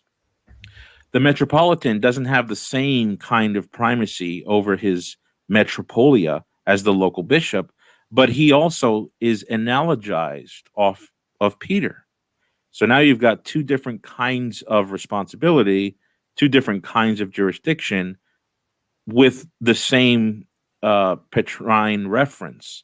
They can be distinguished. So, even Gregory himself, when he talks about Rome, Alexandria, Antioch being Petrine sees, just like with the idea that there's a Petrine primate in every local diocese, but then there's a hierarchy above that. Gregory also recognized the hierarchy to the Petrine primates. And what distinguishes Rome from Alexandria and Antioch is not Rome's secular standing as the capital of the empire. If that was the case, Gregory would have included John the Faster as the fourth primate, because Constantinople became the imperial throne. So very clearly, Gregory understands Rome to be the principle of differentiation of Rome vis-a-vis over and against the other patriarchs is a Petrine distinctive. And what else could explain that other than the fact that Peter's person and body was presided in the Church of Rome and died in Rome? And all the saints and all the church fathers that I've pointed out point to this singular, not corporate, this singular succession from St. Peter, not shared, not transferable to anyone else. And I think that really gets to the heart of the Vatican I definition. And I've quoted texts from the highest ranking records, the acts of ecumenical councils. I didn't quote from Nicaea II, Hadrian's letter to Tarasius, but I could have. I won't. But Pope Hadrian himself, accused Tarasius of using the ecumenical title, and said that you can't possibly be universal because there's only one universal, and that's St. Peter and his successor in Rome. And that was put into the Acts of Nicaea II. So if this equation of the cities between Rome and Constantinople entailed an equation of the Petrine elements, and therefore some sort of universal Rome and Constantinopolitan primacy, I think that would have been protested there. And I'm backed up by a lot of Orthodox scholars on this. Aristis Papadakis, he's a well-known Orthodox scholar. He even admits the Petrine character of primacy doesn't factor in to Orthodox ecclesiology. Now, I know many Orthodox theologians would disagree on that point, but I think he's right in describing that the Byzantine rejection of the West really did deny the Roman primacy on the foundation of a singular Petrine succession. I'm backed up by John Meyendorff, Father John Erickson, and many other Orthodox scholars on that point. So I really think that I gave sufficient evidence, which doesn't need to be a constant practice. We didn't need to see the Pope doing everything, like ordering, every layer of government to do what he wants. According to the principle of subsidiary, we should see it very rare. And that, according to Pope Pius XI, was the only way to avoid grave evil, was to have lower governments, lower courts, resolve things on local and regional levels before it gets kicked up to the highest authority. So we shouldn't see it as often. So built into the very nature of the Petrine primacy of the universal church, you have an expected rarity. Now, of course, in the second millennium, you start to see things fire off because of the Western situation of investiture controversy. You had simony, and you had a Germanic tussle with the Pope in Rome. And that's a debate for a whole nother time. We can't really go into it. But yes, papal authority went skyward, and papal centralization went with it in the 11th century going forward. We can do a debate on that another time if we have time. But I think that I showed that even if it's just singular instances, look, the Eastern Orthodox Church has singular instances of ecumenical councils. There was only 7. Does that mean that now the ecumenical authority of a council is not characteristic of the nature of the church? So even if you had 2, 3, 7, 9 instances of universal immediate papal jurisdiction, I think you could still say it's embedded into the apostolic nature of the church. So there's so much more to say, but I think that, the only other thing that's missing, and I didn't get time to talk about, was the fact that papal infallibility is not intended, again, to push the Pope into the room and blow out the bishops out the windows.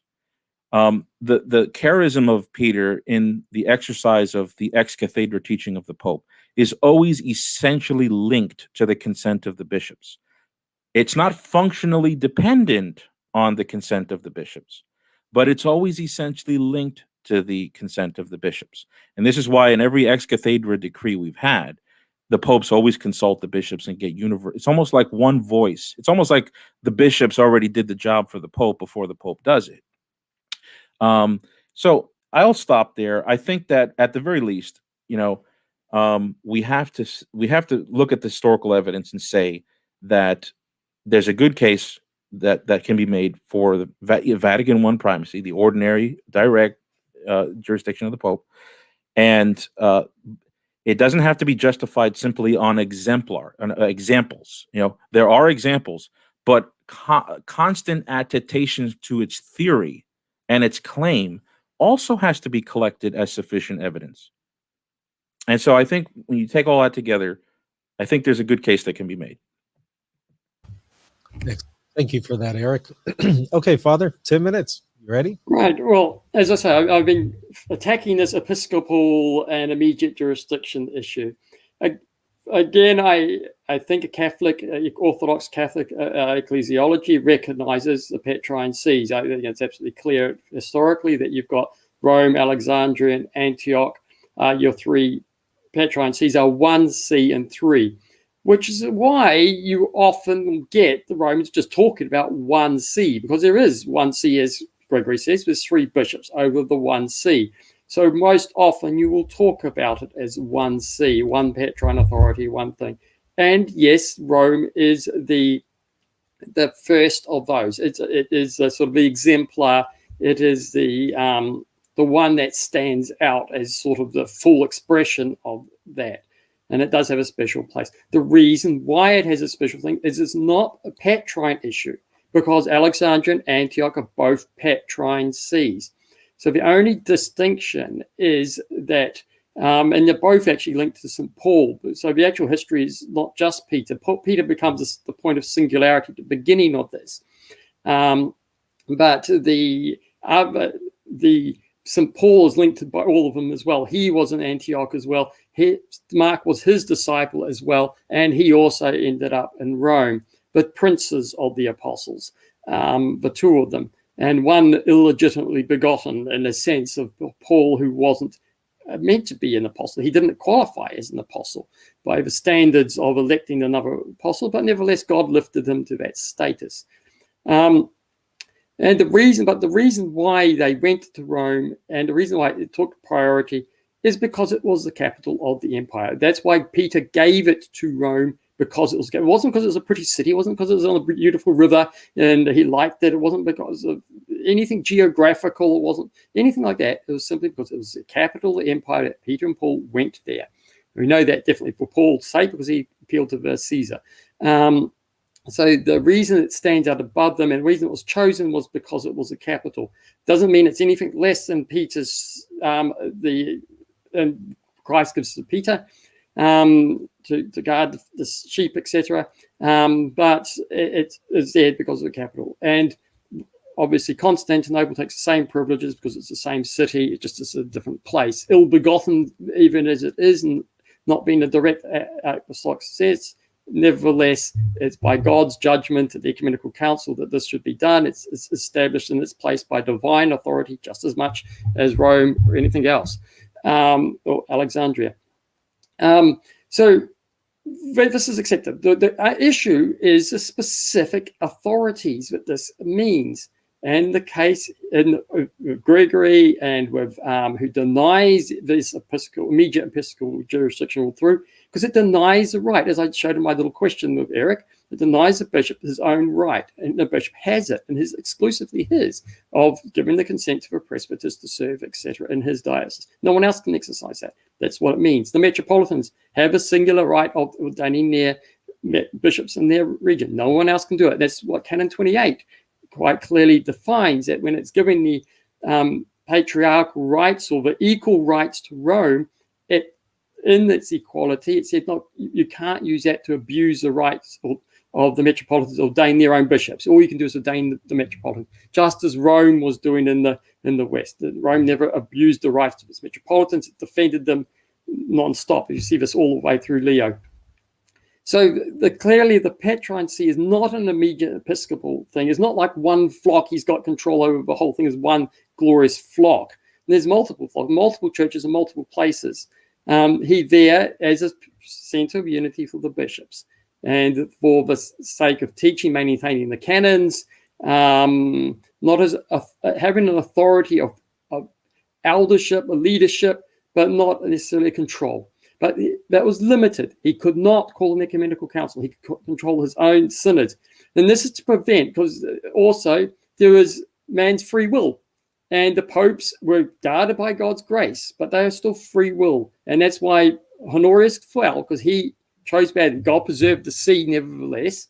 But in the end, with Roman ecclesiology changed from being one of respecting the rights of everybody else in their proper place. All is Peter. Each bishop is Peter, fully Peter in his diocese. Each metropolitan is fully Peter in his metropolis. That's why we have singular, unalienable rights in their thing, because they are Peter in their particular roles. Peter can't override Peter.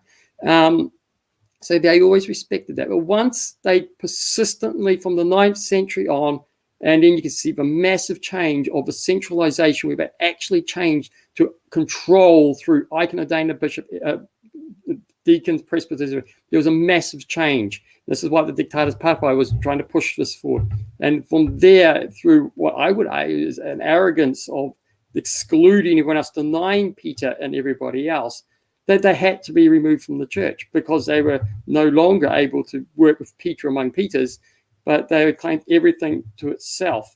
And God's freedom, no matter how much grace he had, that they persisted in this, eventually meant that they had no option to cut them off from the continuing Petrine season authority. And as I said, Constantinople, the Eastern churches never lost anything. All the privileges that were proper to Rome were universal thing were carried by the ecumenical universal patriarch, who did everything that the Pope of Rome did. And you can see that through history. Everything, the unity of the churches, his governance, the leadership he had, but never denying the rights appropriate. He exercised everything the first millennium popes of Rome did in the East. And he's been solid rock. We can't talk about a whole massive heretical patriarchs of Constantinople since the schism. They've all been Orthodox and carried on that way. There's an odd one that falls, yes. But because that's God's freedom, he doesn't control them. So, yeah, this is what history shows. There is just no evidence of this immediate episcopal right. It's all just variations on patriarchal, metropolitan, general rights, which we expect to see. They don't prove the point of an immediate episcopal right, as if it's all under one flock. And as I said, there's no the church defined about a bishop, presbyters, and deacons. And there's no universal deacons, there's no universal things. There's a collegiate of bishops. This is not what is taught like that. And the problem here is that there is one church, it's Christ is the head, and it's around the college of the apostles. In each diocese is Christ and the apostles. That's why the presbyters were ordained in each place, because it's Christ and the apostles ruling, with their deacons serving them. That's what defines the church, is based on, founded on Christ and the apostles. And this is represented by the bishop and the presbyters. It's not represented by bishops and bishops. So that's why we can't call there one church in an earthly sense of one bishop over it, even if it's considered in and through it or whatever. Each diocese, each is its own self. So anyway, that's the Orthodox perspective, and yeah, I don't see that there is any support in his for the claims of a major. Yes, there's a Petrine primacy. Yes, it was given by Christ directly to Peter.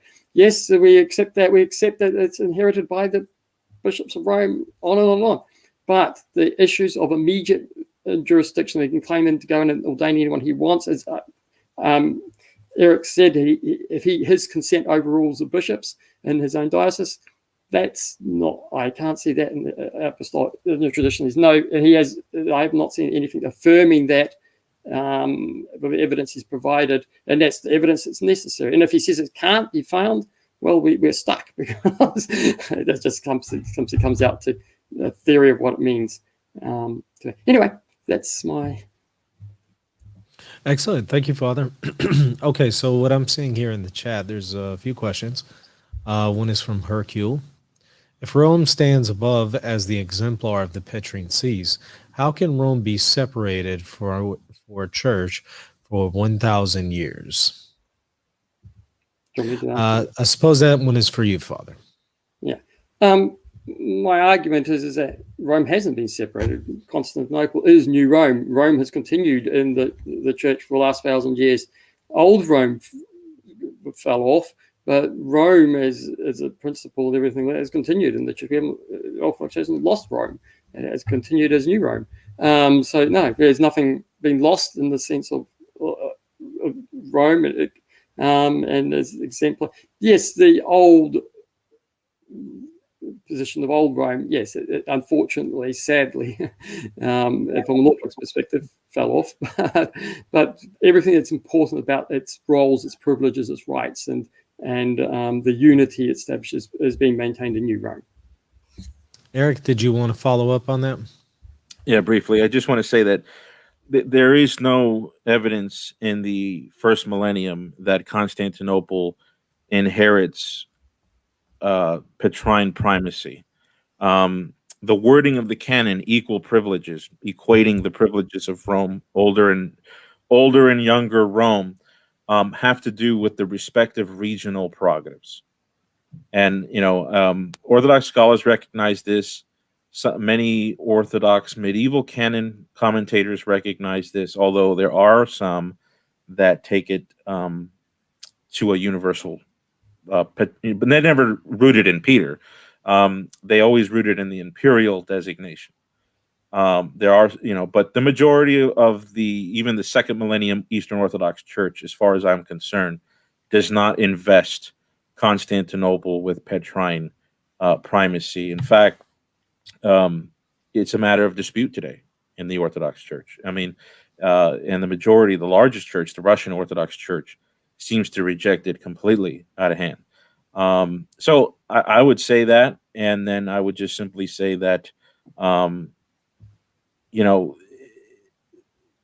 being separated from the Orthodox Church, it's a reality that was gradual. So it didn't always, it was 1,000 years, but I would say really at Florence, certainly at the Crusades you have a schism, but certainly at Florence you have a schism.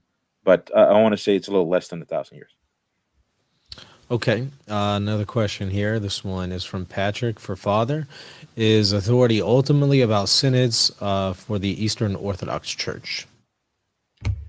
Authority is Christ, ultimately.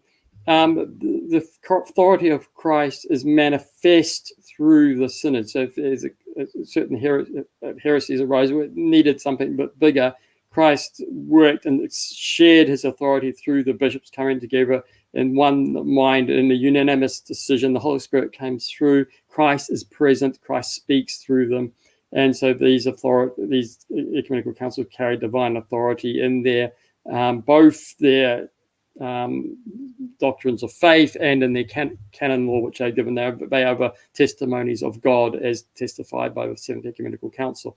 So, yeah, the authorities of Christ manifest through the councils, which he calls when he needs to speak. But the church is a church of tradition, so we've received it from the apostles. We don't need the councils every 5 minutes to redefine things. We've received the fullness of the faith before we know it.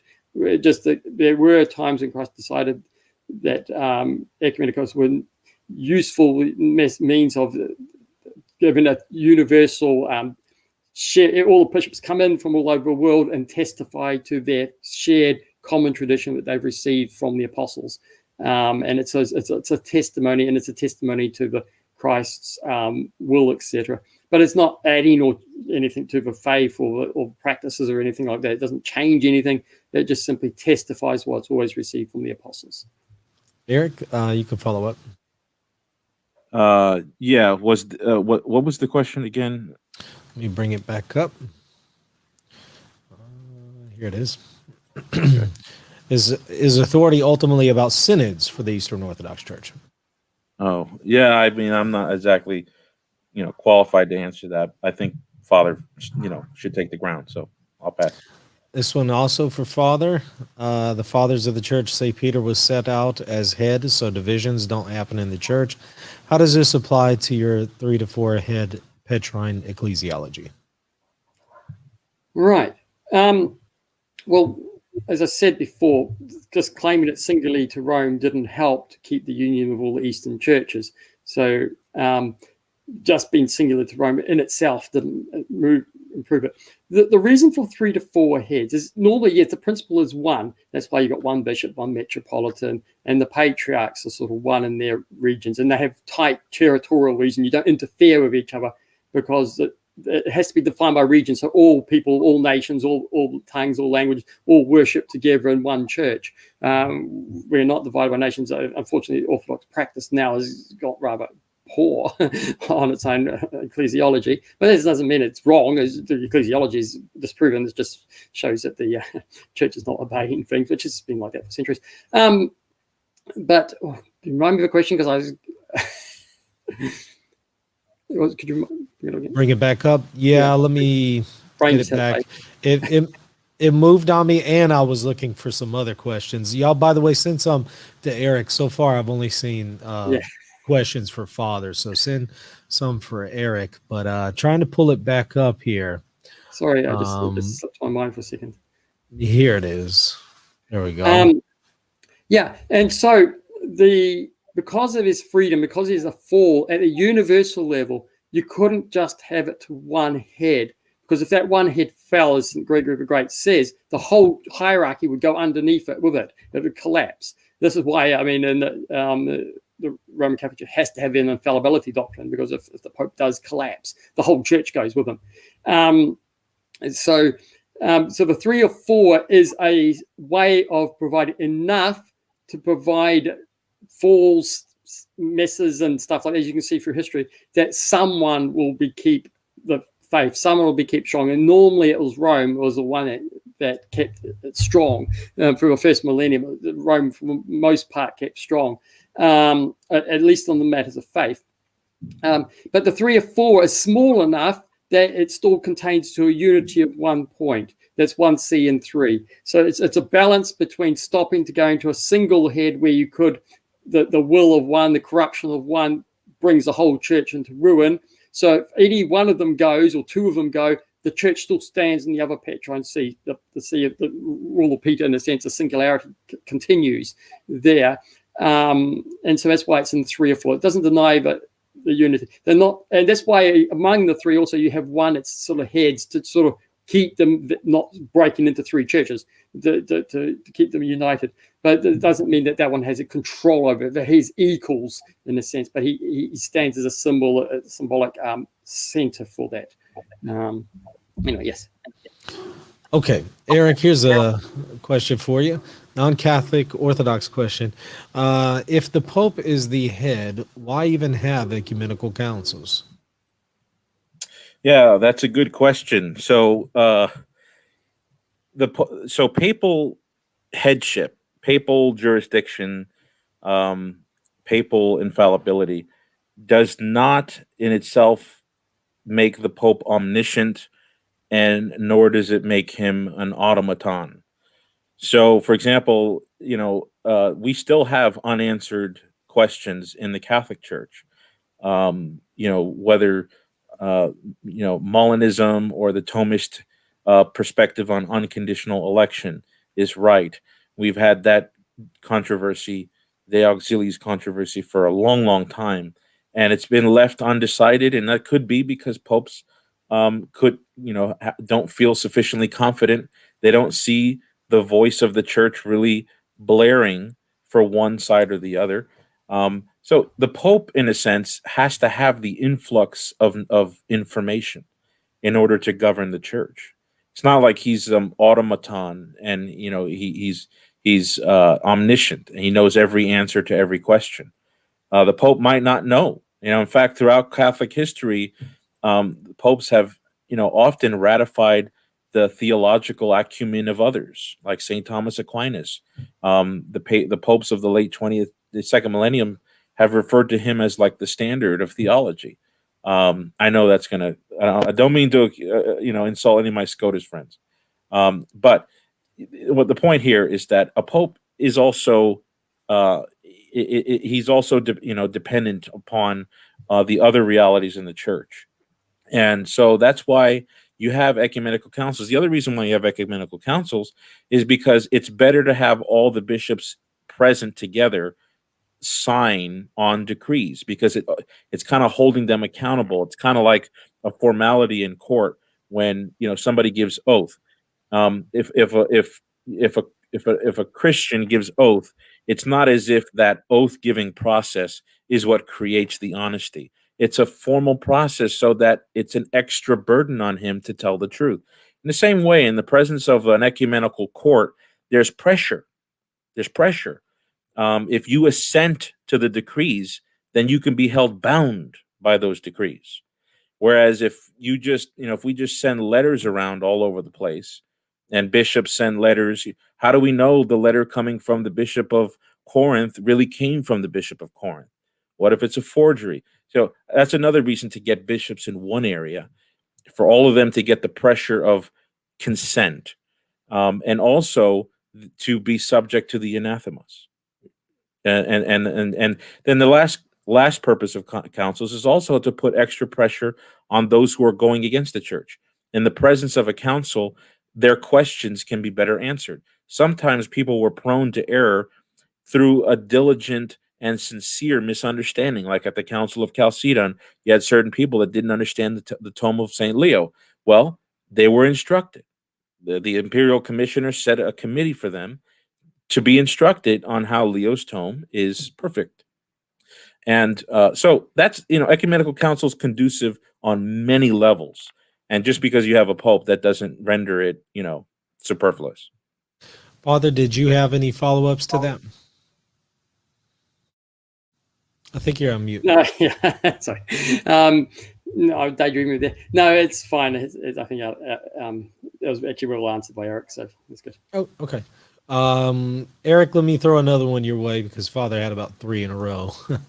One of the most common objections to the papacy that I hear is that the papacy today looks radically different than the early papacy.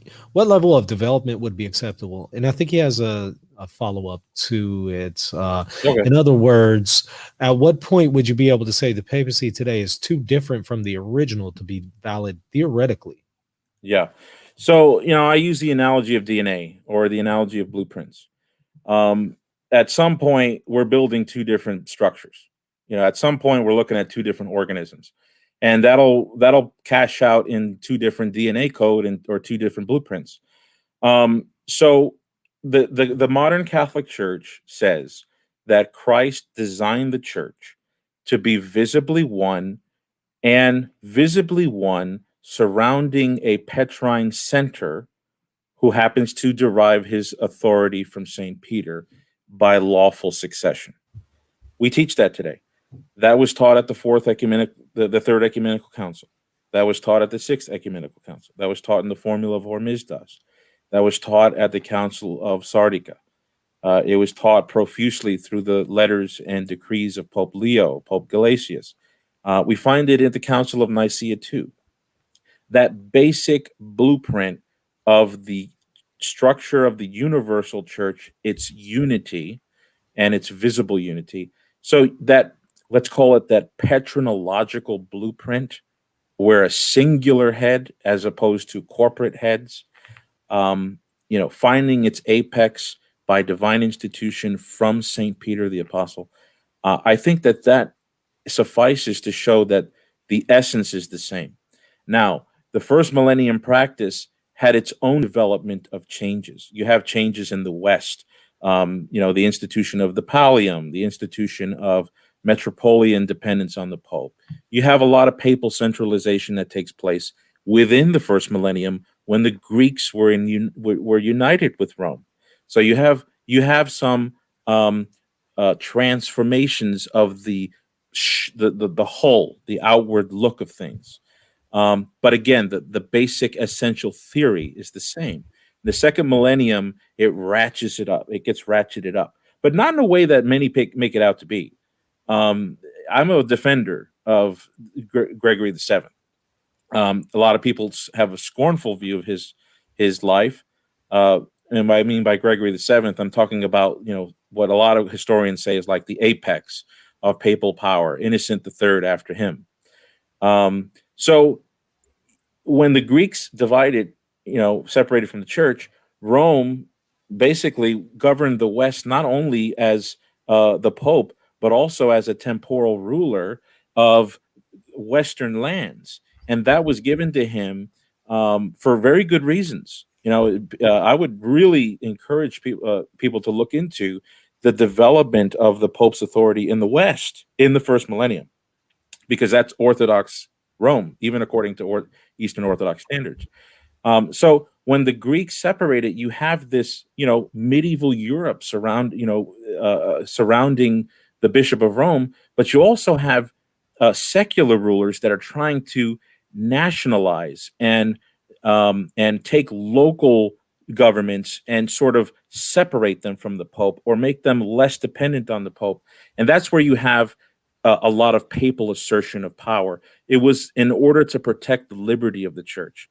It was not, it was the Pope's job to unify the churches. He's not just going to sit there and let secular kings and lords dictate the church everywhere in the West. So in order to meet the challenge of secular overtake, he had to give a compound equation of papal authority in order to overcome the secular overtake of the church. And that's why you get some of, the secular terminology in papal power. So, but Pope John Paul II, Gospel Simplicity, I really recommend you read Ut Unum Sint by St. John Paul II, because even he recognizes that even if you have this patrinological DNA, this basic patrinological essence, it's the same in the early church as it was in the Middle Ages, as it was in the late medieval period, as it is today. There has been significant changes to the way it is carried out. And even St. John Paul II said that we are ripe to renew the way the papacy is functioning, in particular to respecting the autocephalous nature of the Eastern churches. And I'm a big supporter of that. Father got 3, so let me give you one more, and then I'm going to ask both of y'all a question, and that will be the final question. This one is also, again, for Erick. The Fifth Ecumenical Council states that it is not permissible in the case of the faith for anyone to anticipate the judgment of the church in her totality. Since each person needs to help the help of his neighbor, how can this statement be compatible with the belief that the Pope alone can speak for the church via Ex-Cathedra decrees? Yeah, that's a fantastic question. It's one of the most challenging parts of the patristic data is that statement in the Council of Constantinople 2553. So if you read the whole text, it refers to a moral law. It's not referring to an absolute legal law. And I'm not speaking on behalf of the Catholic Church here, because the Catholic Church hasn't really given a definitive commentary on that session of the council, which we could really use that. If you read the whole section, it says that even though the apostles individually did not need all the others in order to fulfill his mission and teaching, they abided by this rule of conciliarity, and because that the Holy Spirit fills all. You see, and so Saint Dostoevsky, if you read Mystici Corporis by Pope Pius XII, it is a beautiful document that shows how the papal functions, the Petrine gift of teaching and the Petrine discipline of jurisdiction are not they're not supposed to be looked at as like an external thing acting upon the church. Again, coming into the room and blowing out the bishops and everyone else out the windows. The papal gift is essentially linked to the consent of the bishops. And so the Pope should, and the Pope has, always acted in conjunction with the bishops of the church. And so I think that just like that council says, Peter, Paul, they didn't need each other to answer this question. Even Paul said, I didn't go to Jerusalem because as if my ministry was insufficient. Paul's ministry was sufficient. Him and Barnabas went to Jerusalem because of this moral law. Again, you could say there's some divine institution behind it. I'm sure there's some Catholic theologians that would try to intertwine a legal divine law into this. So don't quote me on that, but I'm giving what my best shot can give right now. They're abiding by this rule of the Holy Spirit filling all. And the Petrine headship, it abides by this universal principle. And if you read Lumen Gentium on the description of papal power, it's couched within this understanding of the episcopal college as a whole. And so the Pope as the head and the bishops as the body have to work in tandem and in cooperation. But again, ex-cathedra decrees are not functionally dependable upon the consent of the bishops. However, I think there's space to make room for a further decree in the future that says that the Pope, by some sort of law, divine, moral, has to abide by a practical consensus, working together with the bishops. So I really support that decree. They're obviously accusing Vigilius at that point. I don't really support that as much because I think Justinian was not abiding by that rule. He really jumped the gun on that council. And I think that should have been thrown back into the emperor's face personally. But anyway, that's my best answer. Father, did you have a follow-up to that? Not on that particular question. I did actually have one on the previous question, if I may. Go ahead. With regards to the tradition, which is where you would fall, papacy would fall apart, I would go way back. I mean, I have problems with what was going on in Rome right back in the 2nd century with the ideas of baptism. Then I side with the Trullo against the fast on the Saturdays and the celibate clergy and things like that. And I making Charlemagne the emperor of the Holy Roman Emperor was probably the single thing which actually snapped the bond of the churches. Though it took another couple of 100 years for it to really grow out, because that snapped the unity of the Christian Commonwealth, the Christian Empire. And it claimed a sort of a secular right to appoint emperors to the papacy for the church. It clashed with a proper separation of church and state. And this is where papal control powers sort of started really spiraling out of control. And you can see it, though they maintained union then there's a filioque clause, which I disagree with, which is again, tacitly supported by Rome, but not explicitly until the 11th century. Thankfully, Rome fell in complete disarray for the 10th century. We won't go into that.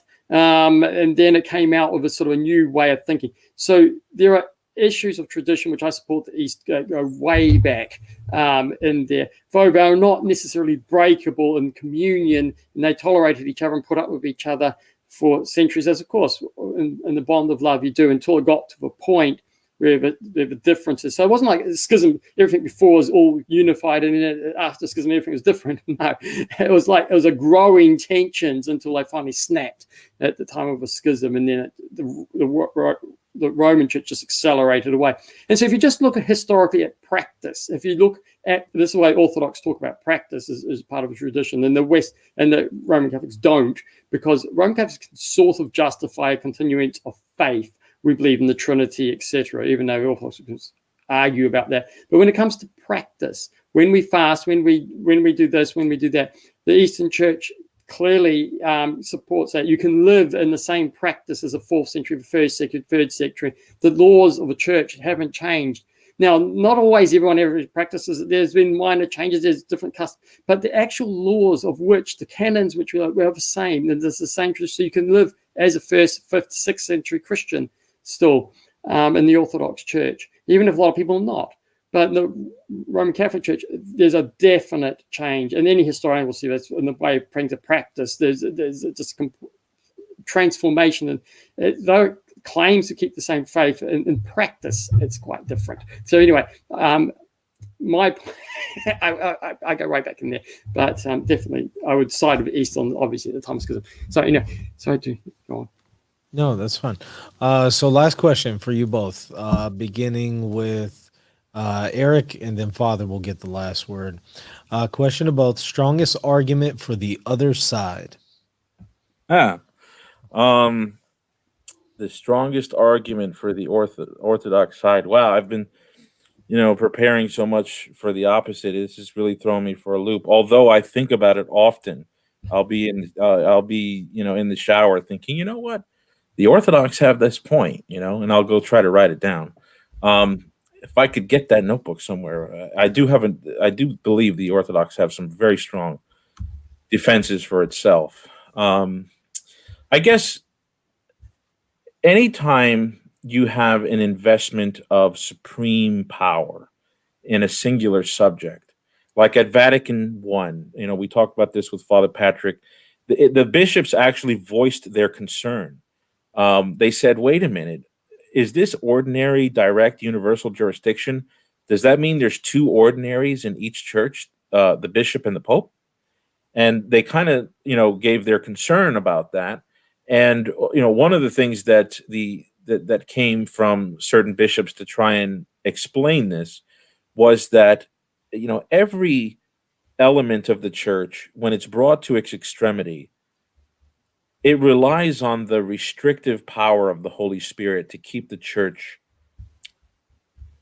functioning and to keep it on its feet, So, these examples that people were putting up in the council, like, can the Pope just come in and just, tell the deacons to come in with purple shirts and the presbyters to come in with pink shirts and the bishop to come in with a clown hat, and he enforces it by some disciplinary rule?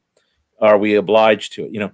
Something like that seems to be so outside the extremity of possibility, not out of like physical possibility, but out of providential possibility. So the idea was to trust trust the Holy Spirit, that even the Pope's power would not be used to destroy the church.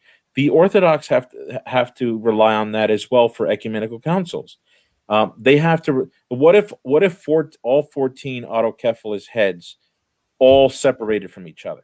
Is it physically possible? Yes. Would that be completely debilitating to the visible unity of the Orthodox Church? Absolutely.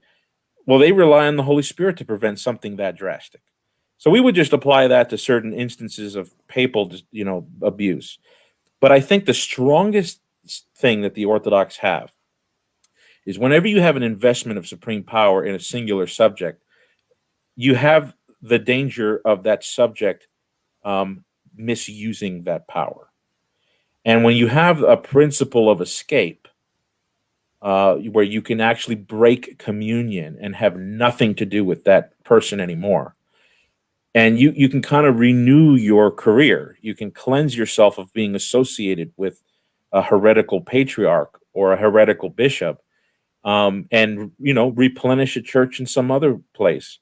I think that may be a benefit to the Orthodox Church. However, there's also the flip side to that, whereas what if that principle of escape happens so recklessly that the church is divided into so many groups, and then you have then the Protestant is the one that's claiming that the benefit of escape. But at the very least, there's something to be thought there, that what if the Pope does something so bad? And it's often caught me, when we're dealing with our current concerns. What would the Orthodox Church be able to do in a situation like Pope Francis? Well, in the contemporary situation, I don't know, because you got Patriarch Bartholomew, who's got some issues. We'll just leave it there. and I don't see any enforced actions happening to rectify it. So I'm not sure exactly what would happen if the Orthodox ecclesiology, came into to have a Patriarch Francis of one of the autocephalous heads. But you still have the possibility. There's still something to muster up clearly, it seems to me, in order to escape communion with a crazy hierarch. Father, same question for you. I think as far as historical evidence to argue against the statements of some Pope Agatho and things of the sort of a permanence being associated with the See of Rome, I think not the obvious. It's not an obvious statement of, well, no, it means this, because the argument, it's not that the argument is not wins the point as such, but it's probably the hardest one to make an argument against. You have to sort of bring out a bigger principle, which I think is actually so much better. But oops, don't do that. But that would be a thing I find the most challenging to deal with, is the evidence of the permanence of Rome applied to Rome. And that is, as I said, is not the most obvious answer that comes out.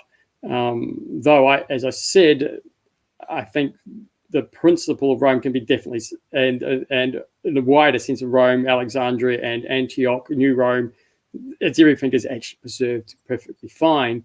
It's just that that's just the hardest thing to deal with. And I think probably the only advantage, the key advantage to Roman ecclesiology, probably to the way that Orthodox ecclesiology has gone since the 19th century, is Orthodox ecclesiology, if it's not strong on its Petrine sees, can devolve into a nationalism. So if you go too much to an equality argument and you start missing the Petrine sees and need to the three, Rome, Alexandria, and Antioch, and communion with them, and this devolved to these Patriarch of Romania, Serbia, Cephalus, I think that's a danger. It has meant that the nationalism has crept into Orthodox churches a bit. Not that it's missing anything to ecclesiology, it's just that if you don't keep it rigorously in practice, there is that wider thing, whereas that's less, well, it doesn't work with papacism. Though the downside of the papal theory is that you get Trent and you lose regional variation, regional control, rights. Everything's imposed centrally on everybody, and the actual individual rights of and this is important, that humans work really well if you've got your own authority.